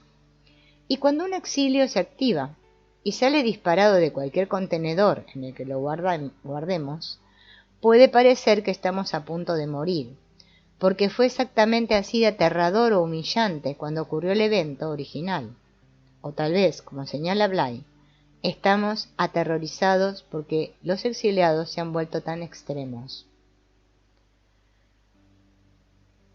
Más adelante escribiré sobre este tema, pero por ahora solo quiero señalar que en términos de preferencias espirituales, es probable que el sentido de inutilidad de nuestros exiliados nos lleve inconscientemente hacia espiritualidades o gurús que prometen redención o salvación. De manera similar, debido a su miedo y dolor, podemos tender hacia formas de adoración que se centran en un gurú o en alguna noción de un Dios todopoderoso. Cuando tengas muchos exiliados, otras partes de ti tendrán que dejar sus roles valiosos para convertirse en protectores.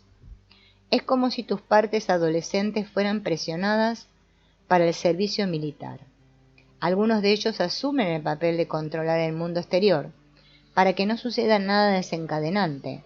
Manejan nuestras relaciones, apariencia y desempeño, a menudo gritándonos como lo hicieron nuestros padres o maestros, para que nos esforcemos más o nos veamos mejor.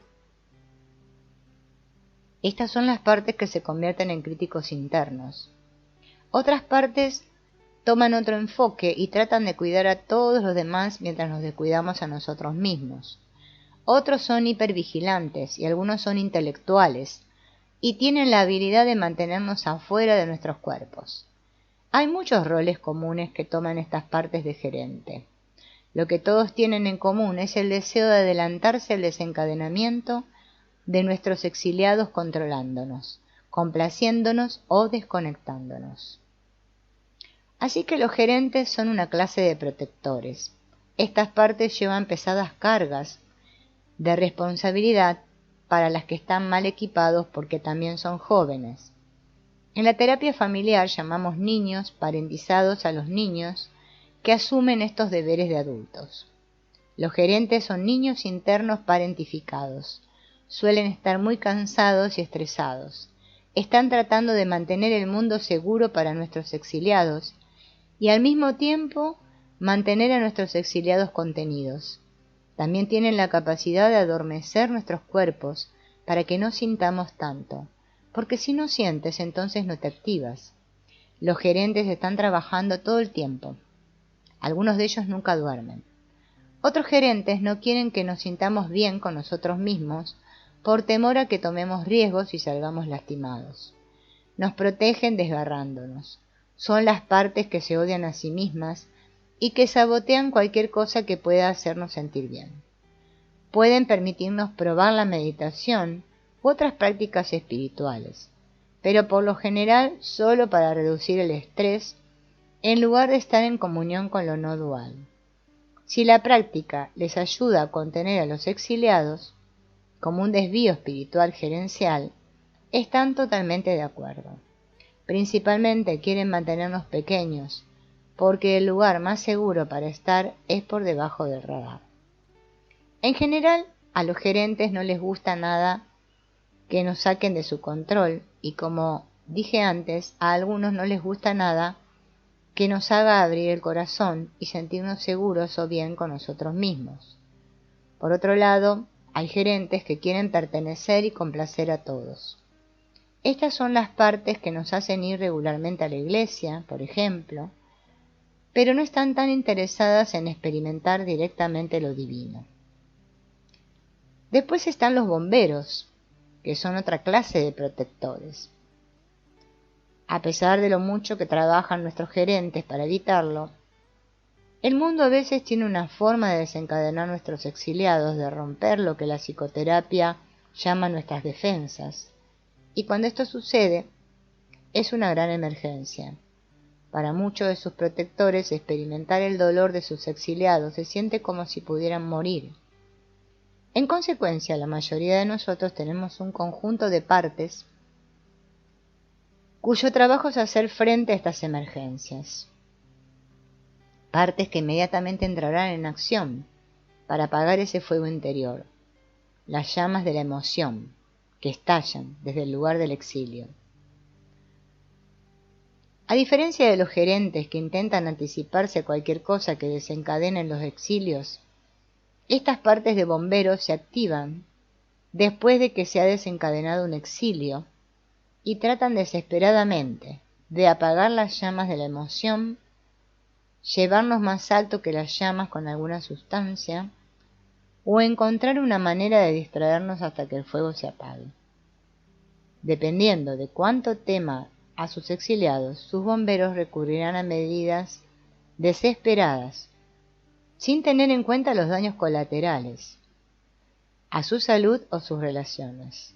Todo lo que saben es que tienen que alejarte de esos sentimientos ahora mismo. A veces tus miedos de tu muerte están justificados, porque el suicidio es una opción para algunos bomberos y otras soluciones no funcionan.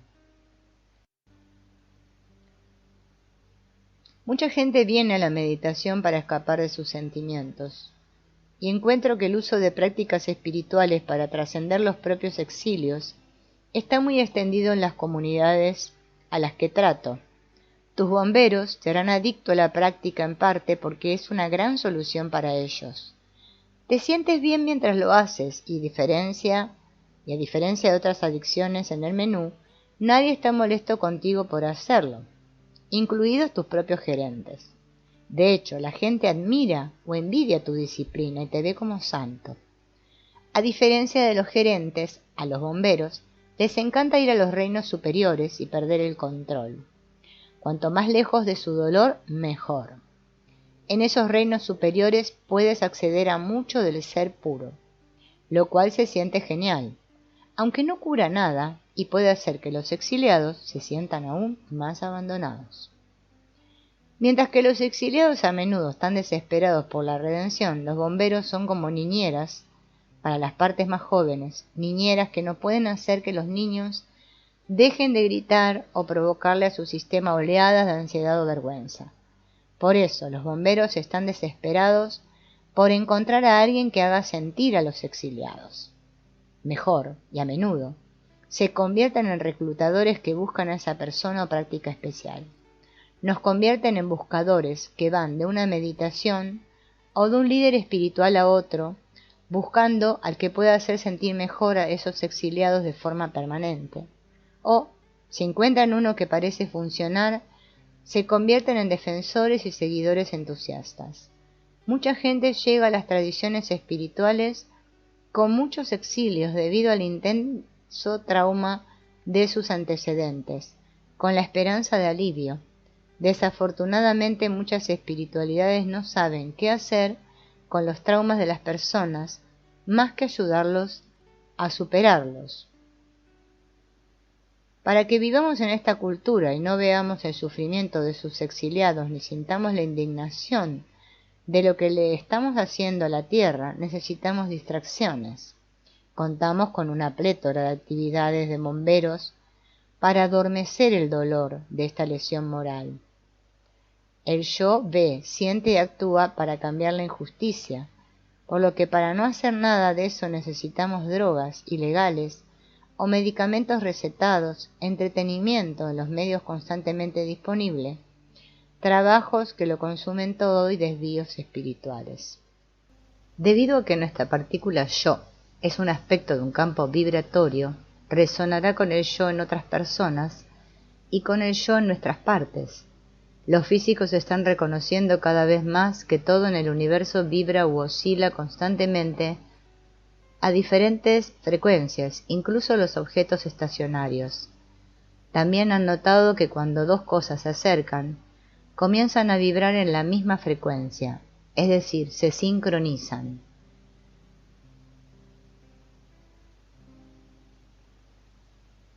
Hasta ahora hemos estado examinando cómo se manifiesta el autoliderazgo cuando el ser, en su estado de partícula, se convierte en el líder activo de sus mundos internos y externos. Cuando ese es el caso, eres consciente de que estás haciendo algo, ya sea cuidando de tus partes o protestando contra la injusticia. ¿Qué pasa cuando Self está en su estado de onda? ¿Hay momentos en los que existes sin ser consciente de ti mismo o incluso de tu ser? El budismo se refiere a tal estado como anatta o no yo. Estos son momentos en los que estás tan absorto en una actividad que tu cuerpo se mueve sin esfuerzo y pierdes la sensación de separación. El psicólogo Mihaly Csikszentmihalyi acuñó la palabra caudal en la década de 1970 para describir este estado y estudiarlo en una variedad de contextos. Descubrió que cuando las personas entraban en el flujo, lo encontraban extremadamente placentero y satisfactorio, y realizaban la actividad asociada por sí misma y no por ningún motivo. Podríamos describir los estados en los que entramos cuando estamos en el flujo. Por ejemplo, un sentido de que todas las cosas son una.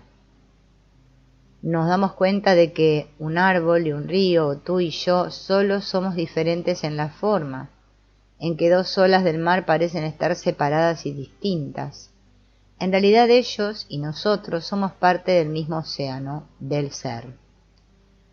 Una conciencia de que no solo estamos conectados con todo el mundo, sino que también nos conectamos con un yo mucho más estable, arraigado y expansivo, que no puede ser dañado por el rechazo y que no anhela atención constantemente y está libre de las ansiedades que oprimen al ego. Compasión y amor por las personas que nos rodean, pero también por toda la raza humana y por el mundo entero. Una sensación de claridad y sabiduría, que incluye la sensación tranquilizadora de que todo está bien. una energía vibrante que recorre nuestro cuerpo y va acompañada de una sensación de alegría intensa, una disminución del miedo a la muerte y el conocimiento de que la muerte es simplemente una transición.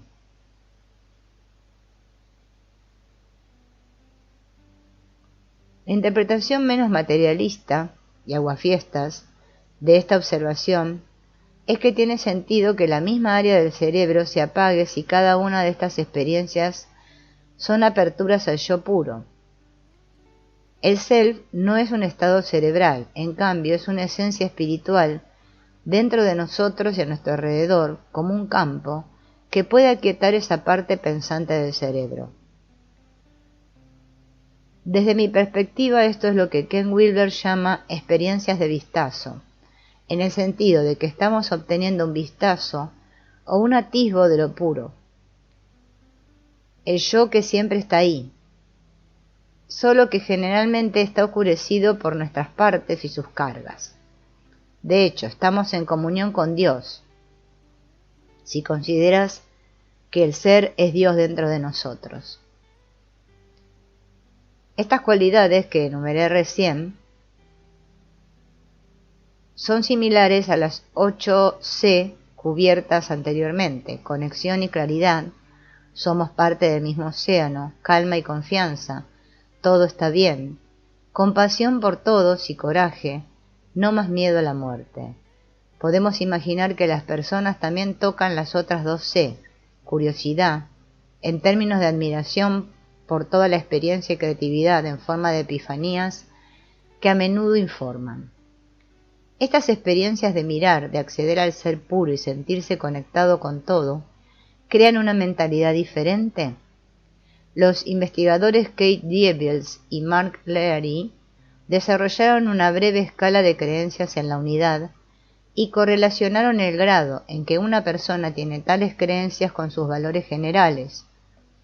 Su escala utilizó los siguientes 6 ítems. 1. Más allá de las apariencias superficiales, todo es fundamentalmente uno. 2. Aunque existen muchas cosas aparentemente separadas, todas son parte del mismo todo. 3. En el nivel más básico de la realidad, todo es uno. 4. La separación entre las cosas individuales es una ilusión. En realidad, todo es uno. 5. Todo está compuesto de la misma sustancia básica, ya sea que uno piense en ella como espíritu, conciencia, procesos cuánticos o lo que sea. 6. La misma esencia básica impregna todo lo que existe.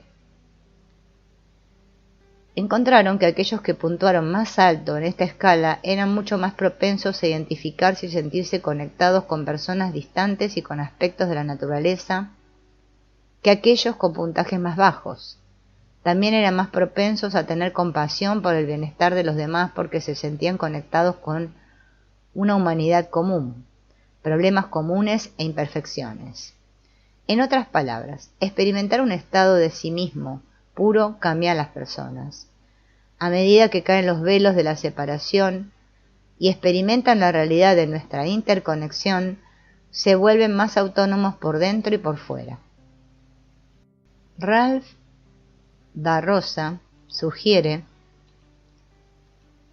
que al menos su versión del budismo se alinea con esta posición. Podría parecer que tenemos que generar la sensación de apertura, frescura, alegría, jolgorio o quietud que tocamos en estos momentos. Sin embargo, desde la perspectiva budista, tal estado de ser ya existe dentro de nosotros y ha sido así desde el principio. Es tentador pensar que tal vez la expansividad está esperando ser descubierta dentro de nosotros mientras la buscamos en todas partes. No es algo a lo que nos dirigimos tanto como lo que nos queda cuando cesa todo nuestro correteo. Nuestra naturaleza más profunda es simplemente lo que queda cuando dejamos la interminable tarea de tratando de ser alguien.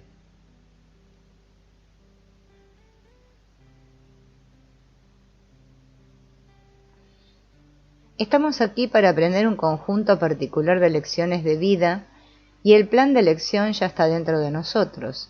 Cada uno de nosotros lleva un legado de cargas heredadas de nuestra familia y culturas, y cada uno de nosotros también acumula muchas cargas personales en el camino. Entonces, nuestro plan de elección comienza cuando descargamos esas cargas y eso prepara el escenario para la elección más importante de todas: descubrir quiénes somos realmente. Primero averiguamos quiénes no somos. Eso requiere identificar las creencias y emociones extremas que nuestras partes cargan y a menudo, inconscientemente, han gobernado nuestras vidas, y determinar que esas no nos pertenecen. En el camino llegamos a conocernos a nosotros mismos y nos volvemos autodirigidos. No hace falta decir que el viaje no siempre es unidireccional o suave.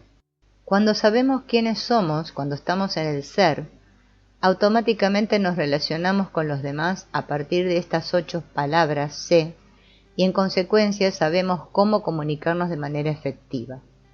La buena comunicación implica calma, claridad, creatividad y compasión.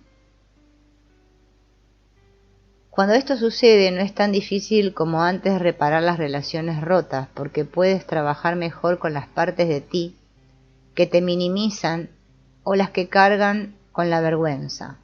Puedes tranquilizar a esas partes en el momento en que tu error no te hace malo y no serás castigado como cuando eras niño. Además, puedes estar presente con el dolor de la otra persona sin necesidad de arreglarlo o cambiarlo, porque puedes estar presente de esa manera con partes de ti cuando están sufriendo. La forma en que nos relacionamos con nuestras partes se traduce directamente en cómo nos relacionamos con las personas cuando se parecen a nuestras partes. Del mismo modo, si no le temes a tu propia ira, serás capaz de seguir siendo autodirigido cuando alguien esté enojado contigo. El juicio de la persona sobre ti no desencadenará tus propias críticas internas, porque sabes quién eres y porque esas partes críticas de ti se han retirado o asumido nuevos roles. Muchos de los obstáculos en nuestras relaciones se deben a que tememos el caos que el comportamiento de otra persona creará en nuestros sistemas internos. Cuando Self lidera, el caos desaparece. Las formas en que nos relacionamos con nuestras partes se traduce directamente en cómo nos relacionamos con las personas cuando se parecen a nuestras partes. Recuérdalo. Al aprender estas lecciones de vida y volvernos más autodirigidos, tenemos la buena fortuna de tener tantos maestros excelentes por ahí. Y no me refiero a los gurús, sacerdotes, profesores o padres. Estoy hablando de los eventos difíciles y las personas que te provocan, tus mentores al atormentarte, te orientan sobre lo que necesitas sanar. Es decir, las emociones que desencadenan suelen ser valiosos senderos. Si en lugar de mezclarte con esas emociones o creencias, investigas y te separas de ellas, te llevarán a exiliados claves como mi pequeño sin valor. Los torturadores son tan valiosos porque a menudo no eres consciente de esas partes hasta que se activan ellos o sus protectores. Tus gerentes los habían enterrado tan adentro que no tenías idea. Es posible que haya tenido un sentido molesto de ellos, pero sus gerentes encontraron una manera de distraerlo para que no vaya allí. Cuando las piezas se activan, nunca está de más prestarle atención y cuidarlas. Si tomas esta perspectiva en serio, entonces la vida se convierte en una interesante serie de oportunidades para aprender esa gran lección de quién eres realmente. No hay nada dentro de ti que tenga algún poder si estás en el ser y no le tienes miedo. Habiendo dicho esto, también es importante saber que si una persona es miedo, estas partes a menudo llevan cargas desagradables y pueden tener mucho poder para hacer que la persona se lastimen a sí misma y a los demás. Así que estar en el sí mismo y no invadido por el miedo es crucial. También es importante recordar que los papeles no son lo que parecen ser.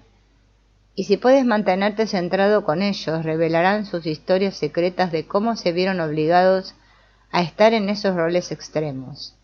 También te permitirán saber lo que están protegiendo en tu interior, después de lo cual podrás ayudar a que esas partes también se transformen. Si el yo es de hecho una gota de lo divino en el interior, entonces tiene sentido que el yo puro no se siente intimidado por nada, incluido el mal aparente, en el mundo interior, y en cambio trabaje con fuerza para sanar y curar, y transformarlo. Nuestro mundo interior es real. Las partes no son productos imaginarios o símbolos de tu psique, ni son simplemente metáforas de significado más profundo. Son seres internos que existen en familias o sociedades internas, y lo que sucede en esos reinos internos marca una gran diferencia en cómo te sientes y vives tu vida. Si no los tomas en serio, tendrás dificultades para hacer lo que está aquí para hacer. Es posible que puedas descargar tus partes hasta cierto punto, pero te ayudará enormemente a entrar en tu mundo interior con plena convicción y tratar tus partes como los seres reales y sagrados que son. Si no tomas en serio tus partes, no te convertirás en un líder interno ni en un padre eficaz. Varias formas de psicoterapia pueden ayudarte a conectarte con las emociones profundamente arraigadas de tus exiliados, y eso puede ser curativo hasta cierto punto. Pero si piensas en este proceso a través de la lente de expresar una emoción reprimida, no le darás seguimiento, y el seguimiento es crucial. Si por el contrario comprendes que tienes exiliados que realmente necesitan confiar en ti, será más probable que los visites durante el tiempo que sea necesario. Trabajar con ellos de esa manera es a menudo lo que se necesita para lograr una descarga permanente, y eso es lo que se necesita para aprender tus lecciones, lecciones como todo merece amor. Cuando puedes amar todas tus partes, puedes amar a todas las personas. Cuando tus partes se sienten amadas, te permiten conducir tu vida desde el ser, y te sientes conectado con la tierra, y quieres salvarla de las partes explotadoras de los demás. Expandirás el campo del yo en el planeta, y eso contribuirá a sanarlo. También te sentirás conectado con el campo más grande del yo. Cuando puedes amar todas tus partes, puedes amar a todas las personas. En el cristianismo, la definición de pecado es cualquier cosa que te desconecte de Dios, te saque de tu camino. Las cargas desconectan el sí mismo de las partes y les dan impulsos extremos. Las partes cargadas no experimentan el sí mismo en absoluto y no lo escuchan. Entonces, cuando las partes se descargan, no es solo que se transforman de inmediato, sino que ahora también tienen mucha más conexión y confianza en sí mismos que antes. Cuando comenzamos a comprender esto, vemos paralelos entre el mundo interior y el mundo exterior, así como las personas caminan sintiéndose desconectadas unas de otras y de lo que sea que llaman Dios. Debido a las cargas, pecado, que llevan, las partes también deambulan sintiéndose desconectadas unas de otras y de nosotros. Su descarga no solo permite esta reconexión interior, sino que también fomenta una mayor conexión entre tú y lo que quieras llamar el gran yo, o Dios. Es como si hubiera una parte de Dios, a falta de una parte mejor, en todos nosotros, y como resultado en todas nuestras partes. A medida que hacemos este tipo de sanación, no solo nos ayudamos a no tener síntomas y sentirnos mejor, sino que también conectamos los puntos. Es como si hubiera una parte de Dios, a falta de una parte mejor, en todos nosotros y como resultado en todas nuestras partes. Realizar esta técnica con personas diagnosticadas de identidad disociativa, trastorno a menudo, muy común. A medida que empiezan a hacer esto, el hablar con cada una de sus partes, la parte comienza a hablar sobre sus partes y eventualmente uno aprende que la parte también tenía un yo con mayúsculas. Al principio esto es alucinante. partes que tienen partes. Podemos ver una especie de sentido estético o espiritual que tendríamos como sistemas paralelos o isomórficos, de la misma forma en todos los niveles. Es como esas muñecas apilables, las rusas, las mamuscas, sistemas similares integrados en sistemas más grandes. Otra analogía serían los fractales. Si bien fue desconcertante al principio, hay algo hermoso en este fenómeno de sistemas paralelos anidados, en el cual nos damos cuenta que nos topamos con subpartes de una parte y descubrimos que también tenía partes. Podemos ver a las partes como seres sagrados. Contienen su propio ser y son dignos del amor y la compasión de tu ser. Volviendo a lo del cristianismo, esto parece paralelo a la idea de que las personas son creadas a la imagen de Dios y son dignas del amor de Dios. Si las personas pueden descargarse, transformarse en su verdadera naturaleza y sentirse reconectadas con algo más grande, ¿por qué no sería lo mismo para las partes?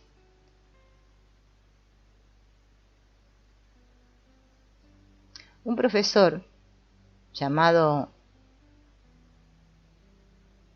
Bill Richardson lo resumió así. Dijo: sabes, en cierto modo, sé lo que estás tratando de hacer aquí. Nos estás pidiendo que hagamos dentro de nosotros mismos lo que Jesús hizo en el mundo exterior. Es decir, Jesús fue con compasión, curiosidad y cuidado a los exiliados en el mundo exterior y los sanó, a los leprosos, a los pobres, a los marginados. ¿Qué pasa si cada uno de nosotros y cada una de nuestras partes contiene una parte del ser que anhela volver a conectarse consigo misma?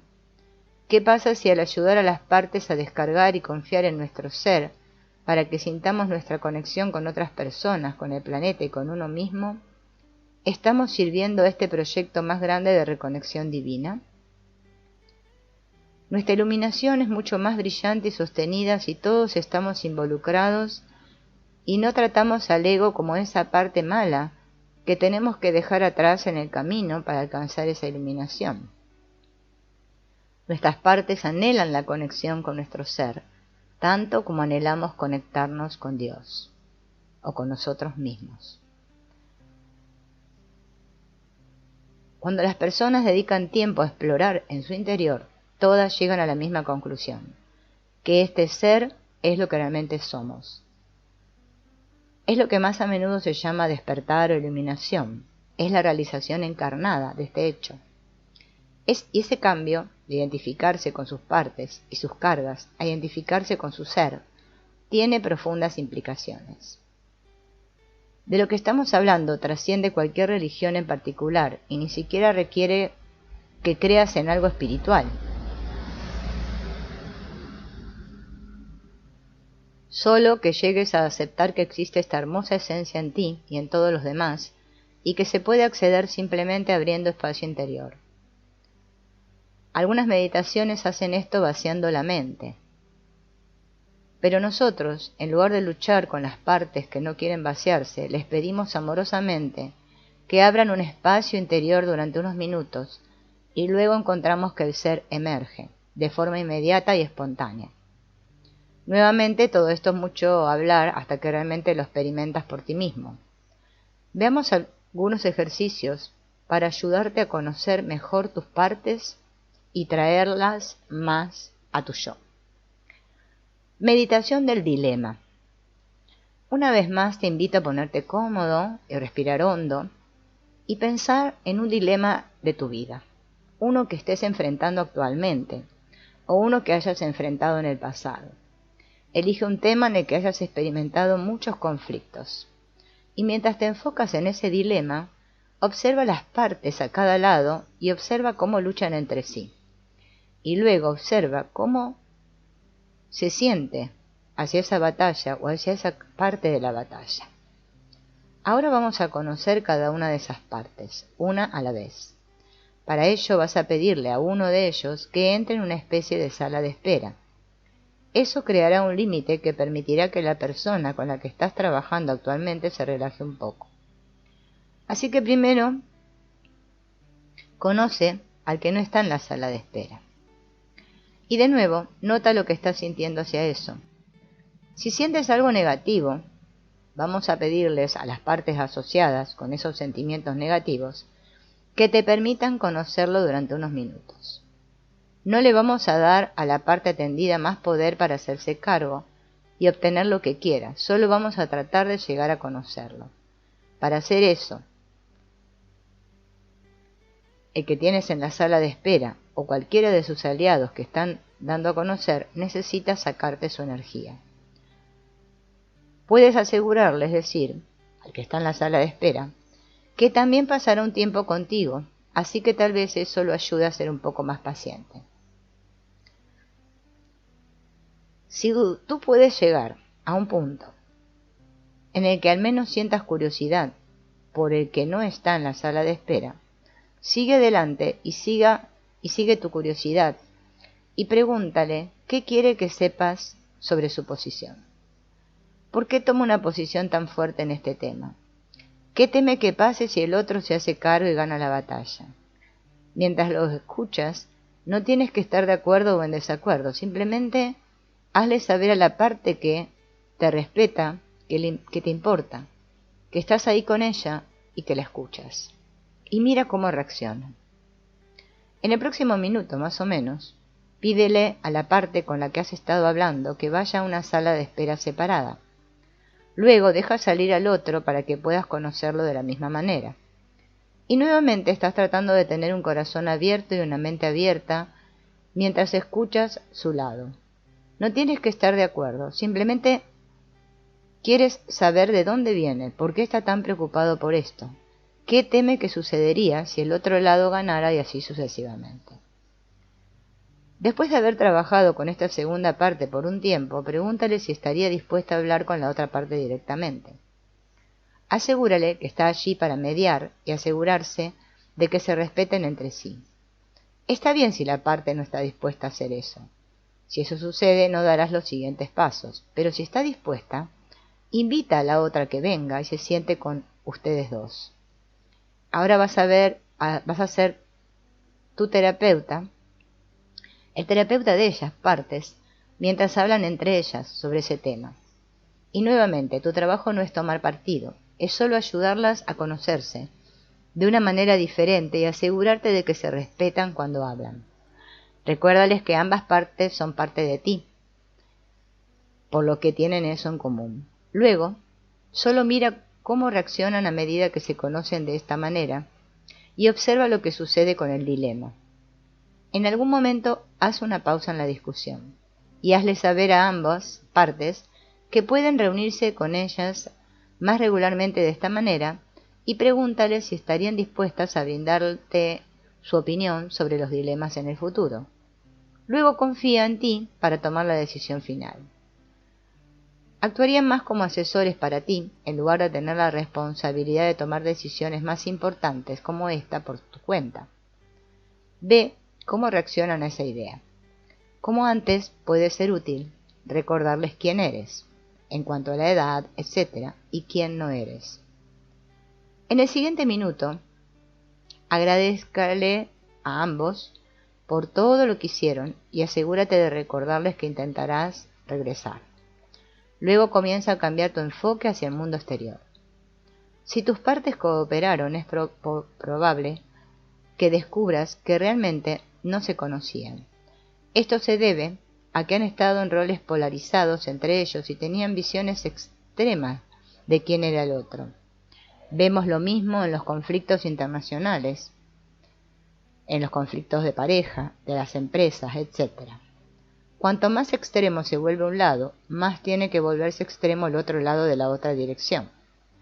Este proceso ocurre en todos los niveles de los sistemas humanos, particularmente cuando no hay un buen liderazgo y no es menos cierto con los sistemas internos.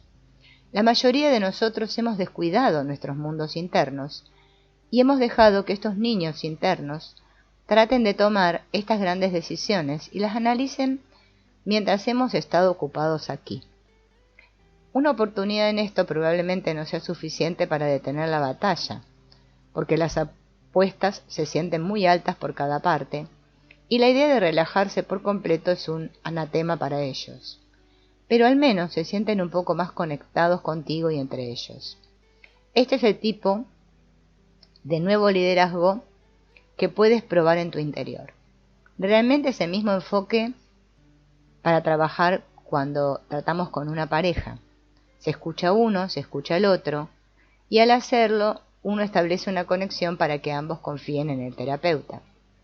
Luego se los reúne, se asegura de que sean respetuosos y se hace que hablen de esta manera diferente.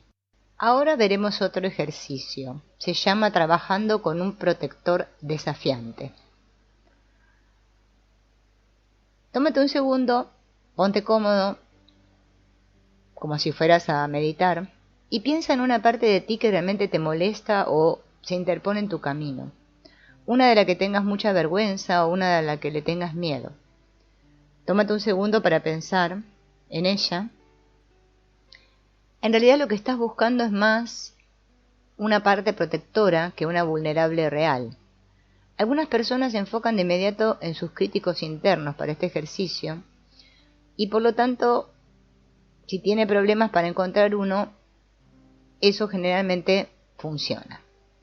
Mientras te enfocas en la parte, nota dónde la encuentras en tu cuerpo o alrededor de tu cuerpo. Y mientras te enfocas en ese lugar, nota cómo te sientes hacia esa parte. Debido a lo que estás buscando, probablemente tendrás algunos sentimientos tensos hacia esa parte. Coloca esta parte de ti en una habitación contenida allí. Eso ayudará a que otras partes de ti suelten sus armas y se sientan un poco más seguras. Haz que sea una habitación cómoda, pero de la que no puedas salir y que puedas ver a través de una ventana. Y deja que todas esas otras partes que tienen problemas sepan que durante la duración del ejercicio se mantendrá contenida. Así que pídeles que se relajen un poco para que puedan llegar a un punto de curiosidad hacia el que está en la habitación. Ve si están dispuestos a hacerlo.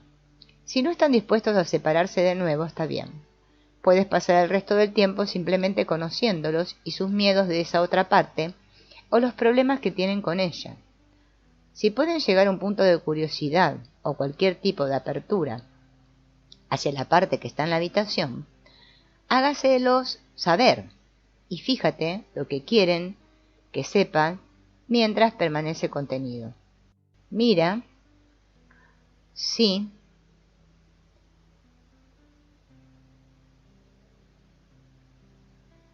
puedes comunicarte con él a través de la ventana. ¿Qué quiere que sepas sobre sí mismo? ¿De qué tiene miedo? ¿Qué pasaría si se saliera de su papel? Si puede responder a esa pregunta, fíjate si es posible agradecerle al menos por tratar de protegerlo y ver qué edad cree que tienes. Si crees que tienes una edad diferente a la que realmente tienes, continúa y actualízalo. Mira cómo reacciona. Ahora hazle a esta parte alguna versión de la siguiente pregunta. Si pudieras cambiar o curar lo que estás protegiendo para que ya no fuera un problema y te liberaras de esa responsabilidad de protección, y pudieras hacer otra cosa, ¿qué te gustaría hacer? Es decir, si la parte estuviera totalmente liberada de su papel, ¿qué más elegiría hacer? Después de que te responda esa pregunta, pregúntale qué necesita de ti en el futuro.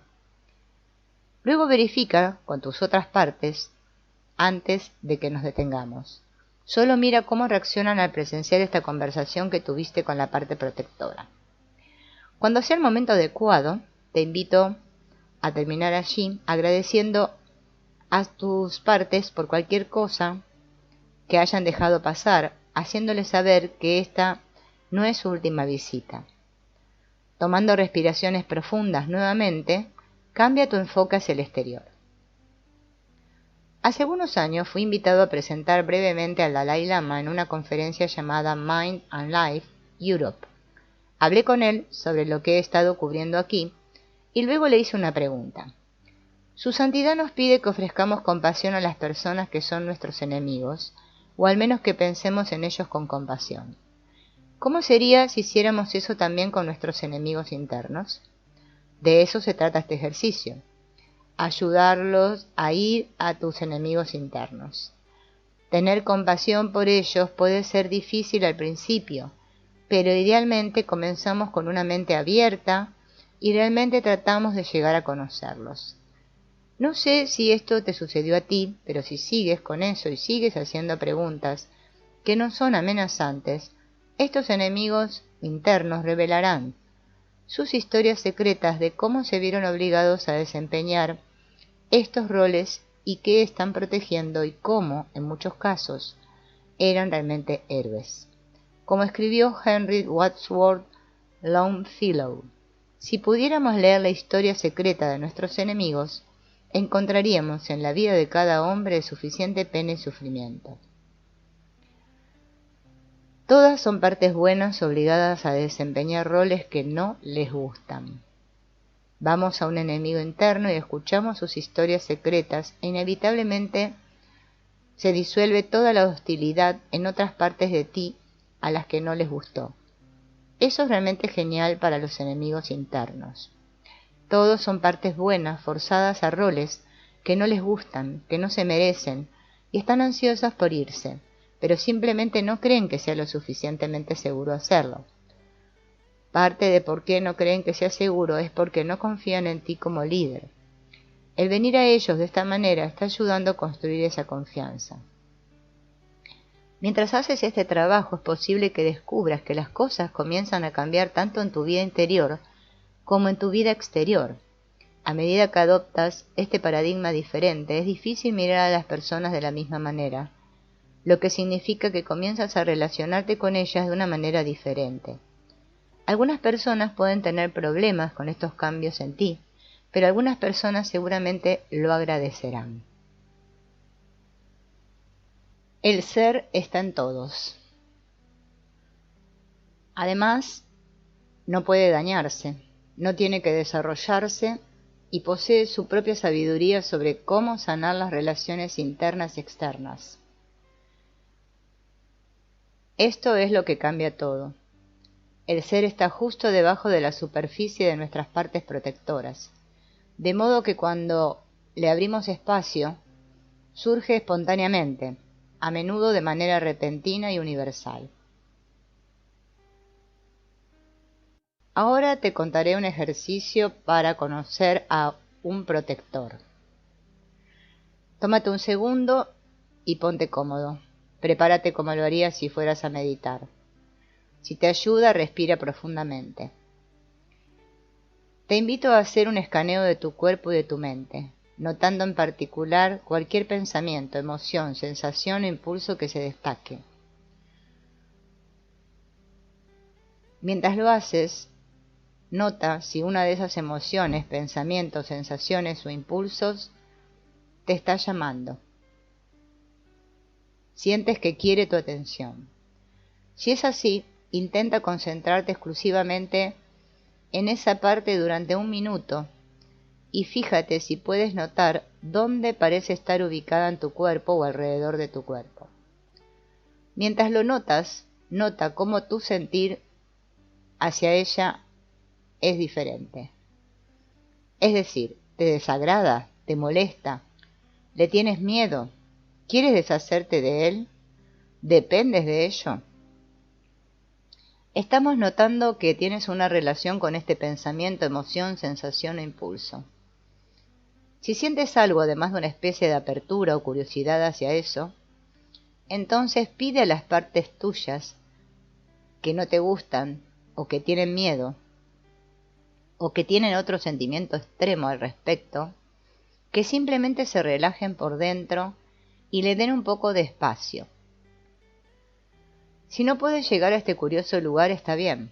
Podrías pasar el tiempo hablando con las partes de ti que no quieren relajarse sobre tus miedos, esos que no te permiten interactuar con la emoción, el pensamiento, la sensación o el impulso objetivo.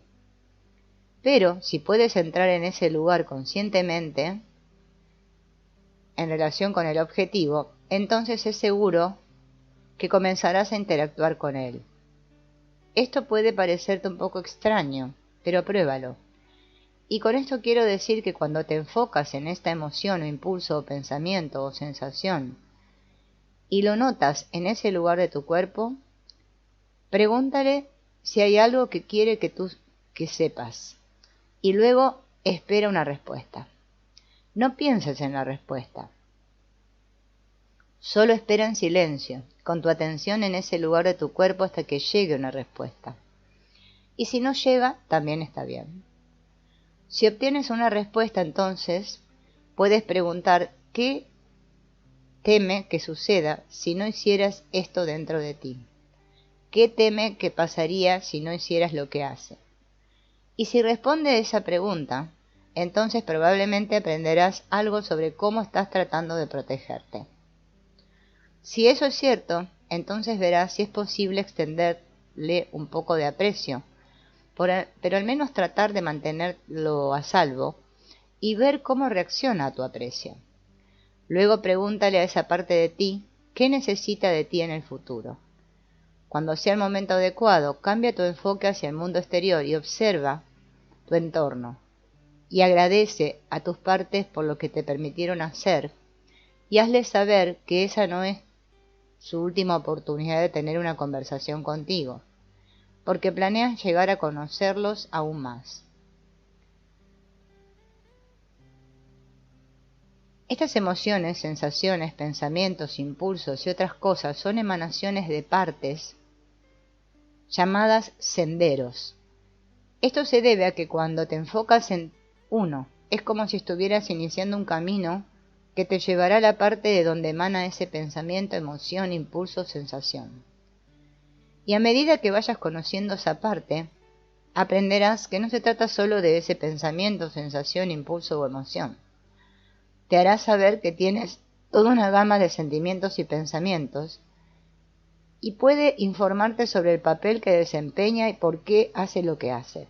Entonces se sentirá vista por ti y podrás honrarla. En este ejercicio te habrás dado cuenta de que al simplemente enfocarte en una de tus partes, te estabas separando de eso. En otras palabras, de repente hubo un tú que estaba observando y un eso que se estaba observando. Encontrarás este tipo de separación en las prácticas de atención plena y es un gran primer paso. Luego darás el siguiente paso cuando explores cómo te sientes al respecto y notes lo que las otras partes sienten. Cuando te sientes enojado o temeroso de eso, no sería el ser, sino otras partes que todavía están mezcladas con el ser. Si pudiste hacer que esas partes retrocedieran y abrieran espacio, es probable que sientas un cambio hacia una mayor atención plena. Estás accediendo a tu ser a través de esa separación. El simple acto de hacer que otras partes abran el espacio hace que el ser avance y gran parte de la meditación funciona simplemente llevándote a esa mente más espaciosa y vacía y permitiéndote sentir la sensación de calma y bienestar que llena ese espacio. Pero en lugar de simplemente observar lo que la mayoría de las tradiciones consideran el ego o meros pensamientos y emociones efímeros, en este proceso te volverás hacia lo que estás observando y comenzarás una nueva relación con ello, una que implica mucha curiosidad. Idealmente puedes continuar profundizando la relación y las partes realmente lo apreciarán cuando haces esto. Por lo general, han estado operando solos allí sin la supervisión de un adulto, y la mayoría de ellos son bastante jóvenes. Cuando finalmente te das la vuelta y le prestas un poco de atención, es como si fueras un padre que ha sido algo negligente, pero que finalmente se está volviendo más cariñoso e interesado en tus hijos. Ahora veamos otro ejercicio para mapear tus partes. Te invitaré a conocer un cúmulo de partes que se relacionan entre sí. Para ello necesitarás un bloc de papel y un lápiz o bolígrafo. Concéntrate en tu interior y piensa en otra parte, no en la que acabas de trabajar, sino en una diferente con la que te gustaría comenzar esta vez. El comienzo del sendero podría ser cualquier emoción, pensamiento, creencia, impulso o sensación. Mientras te enfocas en esa nueva parte, encuéntrala en tu cuerpo y mantente enfocado en ella hasta que tenga suficiente sentido para ti, para poder representarla en la página que tienes frente a ti. No tienes que ser un artista. Cualquier tipo de imagen es buena, incluso podría ser un garabato. Solo encuentra una manera de representar esa parte de ti en una página en blanco. Mantente enfocado en la parte hasta que sepas cómo representarla y luego dibújala. Después de haber puesto esa primera parte en la página, enfócate nuevamente en esa misma parte, en el mismo lugar de tu cuerpo, y mantente enfocado en ella hasta que notes algún tipo de cambio y surja otro sendero, otra parte. Cuando esto suceda, concéntrate en esa segunda parte y encuéntrala en tu cuerpo y quédate con ella hasta que puedas representarla en el papel. Después de haber dibujado la segunda, vuelve a ella y quédate con ella hasta que notes otro cambio y surja otro sendero. Luego cambia tu enfoque a este nuevo. Encuéntralo en tu cuerpo y quédate con ella hasta que puedas representarla en el papel. Luego, regresaremos a esa tercera parte, nos enfocaremos en ese lugar en tu cuerpo y simplemente permaneceremos presentes hasta que aparezca otra más. Luego cambia esta, encuéntrala en tu cuerpo y quédate con ella hasta que puedas representarla. Puedes repetir este proceso hasta que tengas la sensación de que has trazado un sistema completo dentro de ti. Cuando sientas que has hecho esto, vuelve a centrarte en lo que te rodea. Es probable que lo que encontraste sea un diente de ajo. Es posible que estés familiarizado con la analogía de la cebolla que se usa en la psicoterapia. Te quitas las capas y llegas a este núcleo y luego lo curas y listo. Bueno, es más como un bulbo de ajo. Tienes todos estos diferentes dientes, cada uno de los cuales tiene un puñado de partes diferentes en el interior que están relacionados entre sí. Y tal vez todos estén atrapados en un lugar en el pasado. A medida que trabajas con un diente, sentirás alivio de las cargas que contenía, pero es posible que no hayas tocado otros dientes que giraban en torno a otros traumas. Así que este ejercicio de mapeo está diseñado para sacar uno de tus clavos, un subsistema dentro de ti. Ahora me gustaría que sostengas tu página, tu hoja, un poco lejos de ti, y extiende tus brazos con tu bloc de papel hasta el final y mira estas 4 o 5 partes que has representado con un poco de perspectiva. ¿Cómo se relacionan entre sí? ¿Hay algunas que protejan a otras? ¿Hay algunas que se peleen entre ellas? ¿Hay algún tipo de alianza ahí dentro? A medida que comiences a formar algunas respuestas, haz una nota en tu dibujo para representarlas. Vuelve a mirar las partes y explora cómo te sientes con respecto a cada una de ellas. Cuando hayas terminado con eso, piensa en lo que este sistema necesita de ti. Finalmente, tómate unos segundos para enfocarte en tu interior nuevamente y simplemente agradece a cada una de esas partes por revelarse ante ti y hazles saber nuevamente que esta no es la última vez que hablarás con ellas. Luego cambia tu enfoque hacia el exterior nuevamente. Este ejercicio es recomendable para muchos contextos. Por ejemplo, si tienes un problema apremiante en tu vida, ve adentro y planifícalo, y algunas de las respuestas vendrán a ti, ya sea sobre qué decisión tomar o sobre qué partes te la están poniendo tan difícil. Mapear tus partes también es otra forma de separarte de ellas, porque a menudo estamos bastante mezclados con más de una de ellas.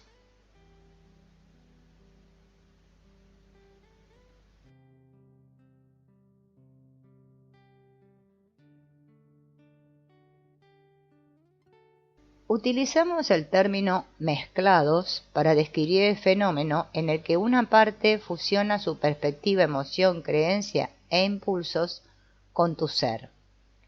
Cuando esto ocurre, las cualidades de tu ser se oscurecen y parecen ser reemplazadas por las de la parte esa.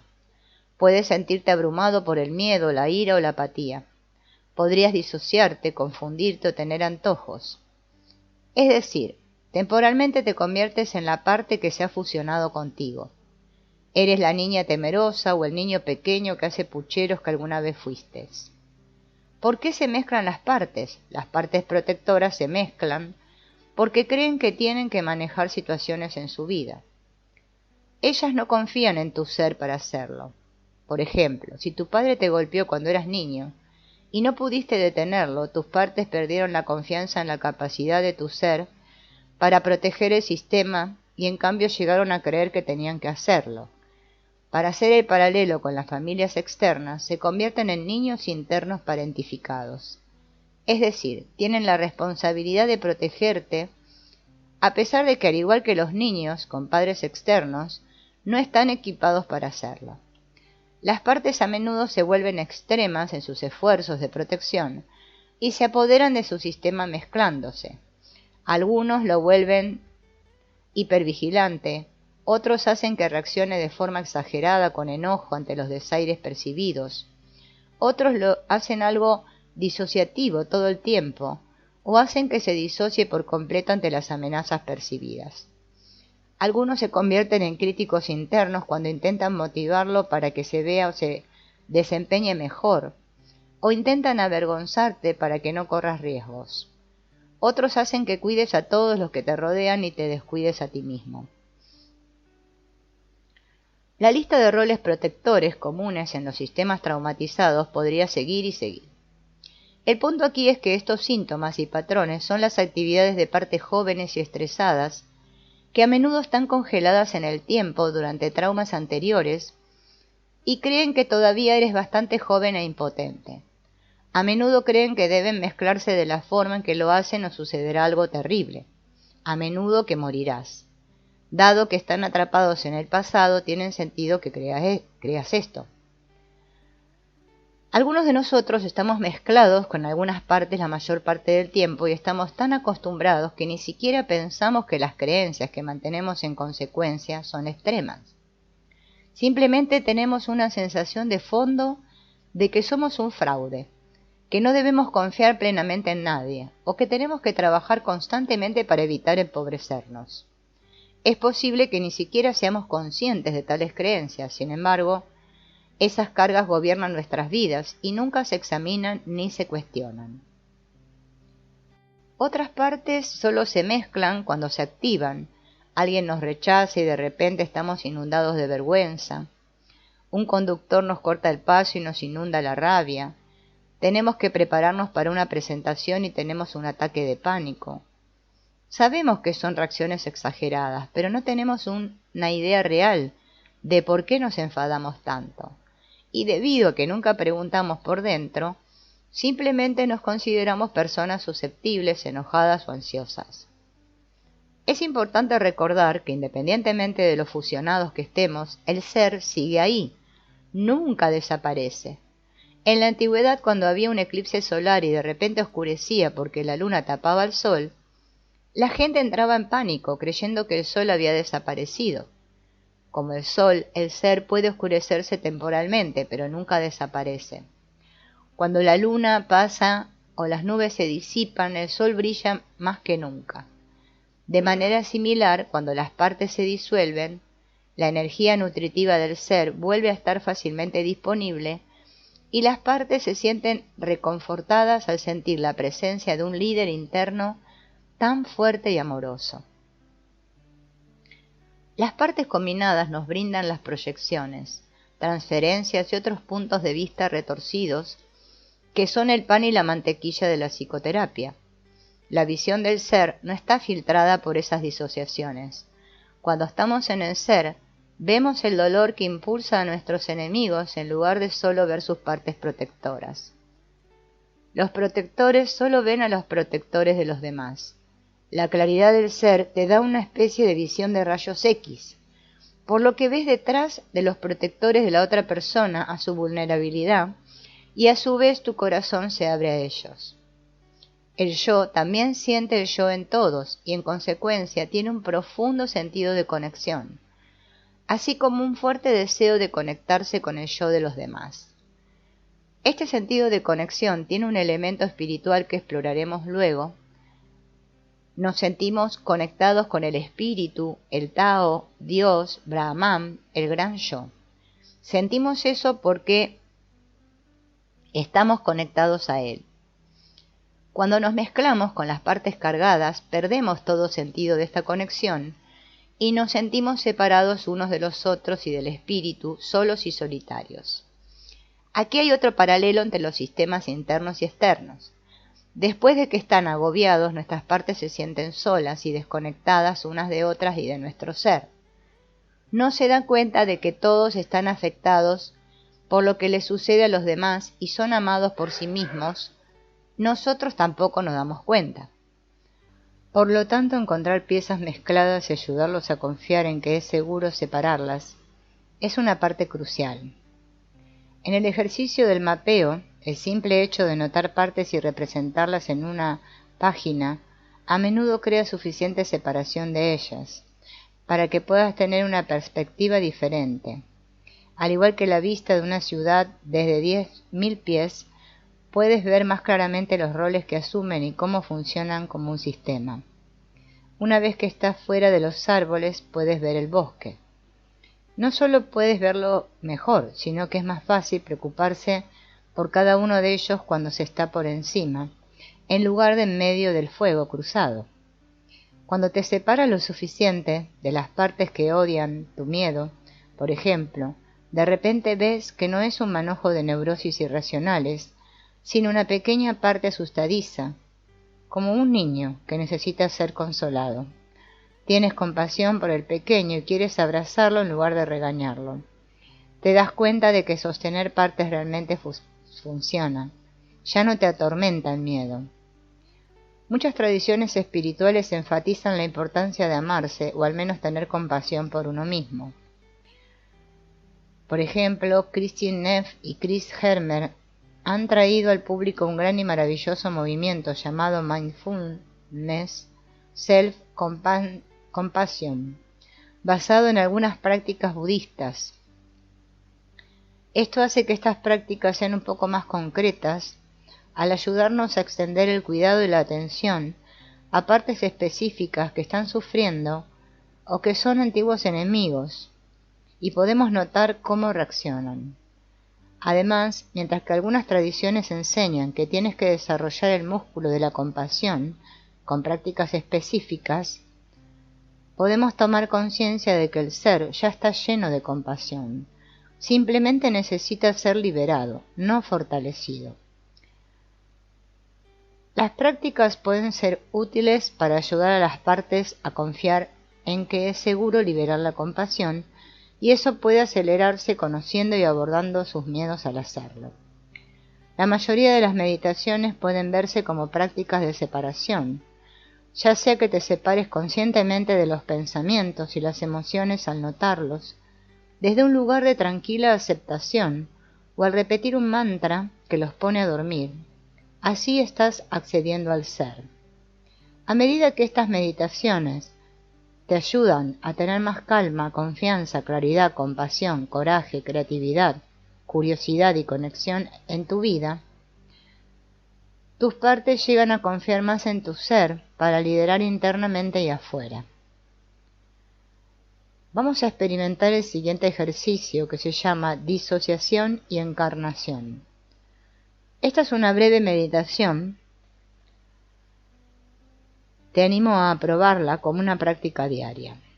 Ponte cómodo y si te ayuda, respira profundamente. Luego comienza por enfocarte y controlar las partes con las que estás trabajando activamente. Para hacer esto, fíjate si puedes encontrar cada una de ellas dentro o alrededor de tu cuerpo y siente curiosidad por saber cómo les está yendo. Es decir, pregúntale a cada una si hay algo que quiera que tú sepas o si necesitas algo, como lo harías con un niño que está bajo tu cuidado.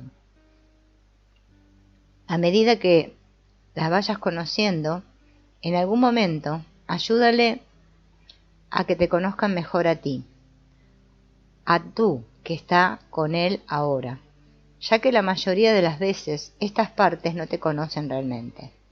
En cambio, han estado interactuando con otras partes allí, y a menudo creen que todavía eres un niño pequeño. A menudo este es tu primer encuentro contigo, el tú que siente curiosidad por ellos y se preocupa por ellos. Así que hazles saber quién eres tú, incluso qué edad tienes, ya que a menudo piensan que eres mucho más joven. Hazles saber que ya no están solos y fíjate cómo reaccionan. Puedes preguntar, si quieres, cuántos años pensaban que tenías. Incluso puedes pedirles que se den la vuelta y te miren. Una vez que hayas verificado las partes con las que has comenzado a trabajar, puedes abrir espacio e invitar a cualquier otra parte que necesite atención a presentarse y simplemente esperar y ver qué senderos emergen. De manera similar, conoce a estos nuevos y ayúdalos a que te conozcan a ti. La siguiente pieza es opcional y puede suceder o no. Volver a visitar cada una de esas partes una a la vez e invitarlas a relajarse y abrir espacio en tu interior para que puedas estar más en tu cuerpo.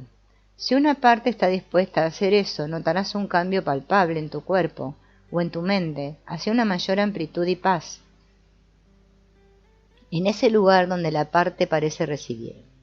Si esto no sucede, no te desesperes, ya que es posible que aún no te conozcan lo suficientemente bien como para confiar en que es seguro hacerlo, y eso está bien.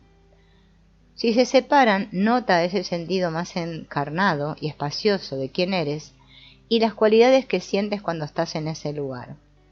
¿Cómo es tu cuerpo y tu mente ahora? Nota esa amplitud, la sensación de bienestar y suficiencia. Nota que tú eres suficiente. También observa la sensación de que no hay nada que hacer en este momento y que todo está bien. Algunas personas sienten espontáneamente una energía vibrante que les recorre el cuerpo y les produce un hormigueo en los dedos de las manos y de los pies. Esto es lo que algunas personas llaman chi o kundalini o prana. Ahora los invito a tener una sensación sentida de cómo es para ustedes su ser, estar más encarnados. Si pueden familiarizarse somáticamente con este estado, entonces podrán notar cuándo está allí y cuándo no lo están a lo largo del día. Cualquier desviación de este estado generalmente se debe a la actividad de partes que se han fusionado hasta cierto punto y te están dando pensamientos que te distraen, bloqueando el flujo de energía, cerrando tu corazón, haciéndote sentir presión en diferentes lugares, etc. Puedes notar estas actividades y luego asegurarles a las partes que las realizan que no tienen que hacerlo, que es seguro separarlas, al menos durante la duración de la meditación. Después pueden volver a llamar la atención si realmente lo desean. He encontrado que a través de esta práctica las partes aumentan gradualmente su confianza en que es seguro y beneficioso dejar que el ser se encarne. También confían en que el ser los está recordando y controlando, que está siendo un buen padre interior. Todo este autoliderazgo les ayuda a salir de sus roles paternalizados y considerar la posibilidad de descargarse.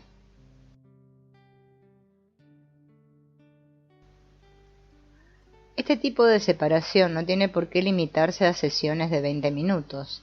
Puede convertirse en una práctica de vida. A medida que transcurre el día, puedes darte cuenta de cuándo estás en tu cuerpo, cuándo estás en tu ser, cuándo estás presente. Puedes revisar tu corazón para ver qué tan abierto está, sentir si tu mente también está abierta, o si tienes una agenda fuerte o pensamientos presionados. Medir la resonancia de tu voz cuando hablas, sentir si esa energía vibratoria del yo está o no. Fluir, examinar si hay tensión física en tu frente o peso sobre tus hombros. Después de practicar muchos años, puedo verificar esos marcadores rápidamente y luego pedirle a cualquier parte activada que se relaje, se separe y confíe en mí para encarnar. Debido a que mis partes confían en mí ahora, la mayoría de las veces noto rápidamente cambios en todas esas cualidades y lugares de mi cuerpo. En esta meditación te pedí que les dijeras a tus partes cuántos años tienes realmente. Cuando tengo personas que hacen esta pregunta, es decir, ¿cuántos años crees que tengo? Tal vez el 70% de las veces la respuesta es de un solo dígito. A menudo el número que vuelve a ti es la edad que tenías cuando la parte fue expulsada de tu estado valioso y en el papel que tienes ahora. Es como si una vez que el papel asumiera ese papel, se centrara en el mundo exterior y nunca volviera a mirarte, y no te dieras cuenta de que tú crecías. Entonces muchas partes creen que todavía te están protegiendo, como cuando eras un niño pequeño. En muchos casos la edad que tienes ahora es una gran revelación para esas partes. El objetivo de este proceso de actualización es que tus partes se den cuenta de que no son los llaneros solitarios que pensaban que estaban allí. En cambio, a medida que llegan a confiar en ti, tu ser, como líder interno, se sienten muy aliviados y pueden convertirse en quienes están diseñadas para ser. Pueden crecer un poco más o menos o mantener la misma edad, pero universalmente se transforman en roles valiosos. Ahora explicaré un poco a esto que es lo que yo le llamo partes. Las partes generalmente se confunden con los roles externos en los que se encuentran. Como consecuencia terminamos peleando, rehuyéndolas o menospreciándolas. Hay un paralelo con otras personas aquí. Después de haber sido traumatizados o humillados repetidamente, las personas a menudo se comportan de manera extrema. Tienen adicciones, ataques de ira o pánico, se vuelven narcisistas o obsesionadas. Nuestra cultura y establecimientos psiquiátricos suele responder a esto con diagnósticos patologizantes y monolíticos.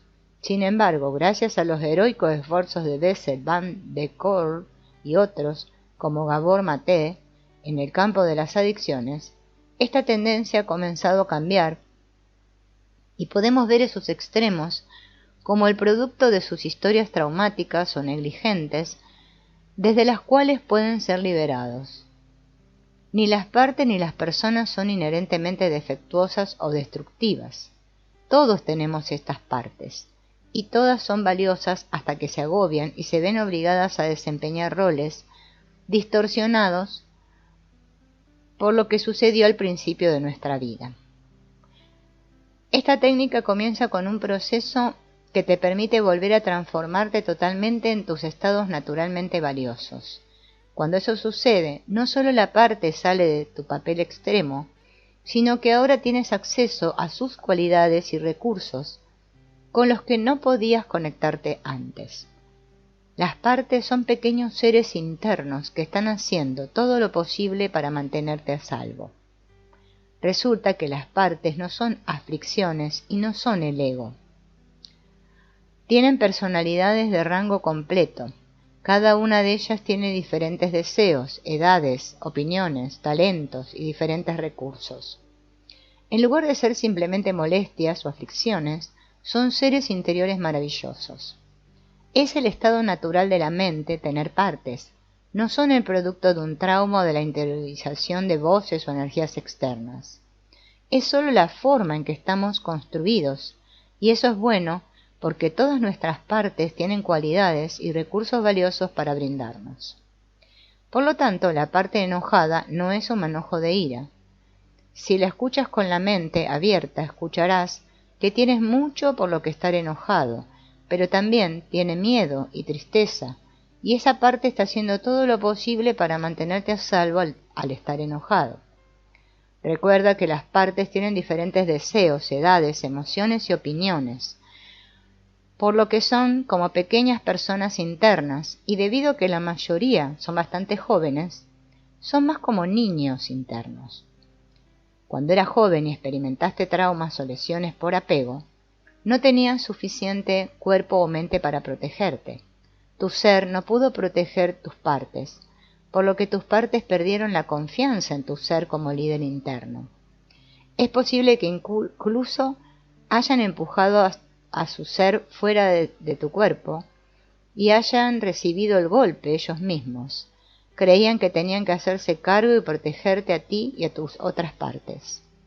Pero al tratar de manejar la emergencia se quedaron atascadas en ese lugar paterno y cargan con cargas intensas de responsabilidad y miedo, como un niño paterno en una familia. Es por eso que realmente les ayuda a darse cuenta de que ya no eres tan joven. Sin embargo, se quedan atascadas no porque estén seguras de la edad que tienes, sino porque viven en el pasado, congeladas en el tiempo en los traumas que experimentaste. Es por eso que todavía piensan que tienen que proteger a otras partes que también fueron lastimadas por esas experiencias y que están cargando las cargas, las creencias y emociones extremas de esos tiempos. Se sienten solos con toda esa presión y terror. El simple acto de enfocarse en el interior y comenzar a escucharlos y hablarles y hacerles saber que no están solos porque tú estás allí para cuidar de ellos es bastante radical y muy bienvenido a este orfanato interior. 5 cosas que debes saber sobre las partes. 1. Las partes son innatas. Investigadores infantiles como T. Berry Brazelton informan que los bebés rotan a través de 5 o 6 estados, uno tras otro. Tal vez estas son las partes que están en línea cuando naces y las otras están inactivas hasta el momento adecuado de tu desarrollo, cuando se necesitan y aparecen. Por ejemplo, aquellos de ustedes que tienen hijos pueden recordar esa noche cuando acostaron a un niño de 2 años y el mismo niño se despertó diciendo no a prácticamente toda la mañana siguiente. Esa parte asertiva debutó de la noche a la mañana, así que es el estado natural de la mente tener partes. 2. No hay partes malas. A medida que los conozcas, conocerás toda su gama de personalidades. La mayoría son jóvenes, incluso los que dominan tu vida y pueden ser bastante intelectuales. Después de que las partes se descarguen, manifestarán su verdadera naturaleza en valiosas cualidades, como alegría, sensibilidad, empatía, asombro, y recursos, concentración, discernimiento, resolución de problemas, pasión por servir a los demás o al mundo, para que tengas un nuevo acceso y enriquezcas tu vida. 3. A menudo tienes que ganarte su confianza. El hecho de que estén cargadas sugiere que no las protegiste en el pasado, y es posible que las hayas encerrado o explotado dependiendo de tus roles protectores extremos, por lo que generalmente tienen buenas razones para no confiar en ti. Al igual que los niños salvajes, necesitan tu amor y cuidado, pero al principio no confían en ti debido a su historia contigo. A veces te lleva a aparecer en self repetidamente y disculparte con ellos para recuperar su confianza. Afortunadamente en realidad no son niños externos salvajes, por lo que este proceso de confianza a menudo no requiere más que unas pocas visitas. 4. Pueden causar mucho daño a tu cuerpo y a tu vida. Debido a que están congeladas en escenas espantosas en el pasado y llevan cargas de esos tiempos, harán lo que sea necesario para llamar tu atención cuando tú no los escuchas, castigarte a ti o a los demás, convencer a los demás para que los cuiden, sabotear sus planes o eliminar a las personas en tu vida que ven como una amenaza. Hacer estas cosas y más pueden exacerbar o provocar síntomas físicos o enfermedades, pesadillas y sueños extraños, arrebatos emocionales y estados emocionales crónicos. De hecho, la mayoría de los síndromes que componen el manual diagnóstico y estado estadístico son simplemente descripciones de los diferentes grupos de protectores que dominan a las personas después de haber sido traumatizadas. Cuando piensas en esos diagnósticos de esa manera, te sientes mucho menos defectuoso y mucho más empoderado para ayudar a esos protectores a salir de esos roles. 5. Son muy importantes y merecen ser tomadas en serio. Si puedes establecer una nueva relación amorosa con ellos y ayudarlas a transformarte, se convertirán en maravillosos compañeros, consejeros y compañeros de juego. Te encuentras deseando pasar tiempo con ellos y escuchar qué ideas tienen para ti. Sus conflictos ya no te molestan mucho, porque sabes que son solo partes y puedes ayudarlas a llevarse bien. Te conviertes en un buen padre interior cuando es necesario, y se convierte en una hermosa práctica de vida simplemente pasar tiempo con tus partes.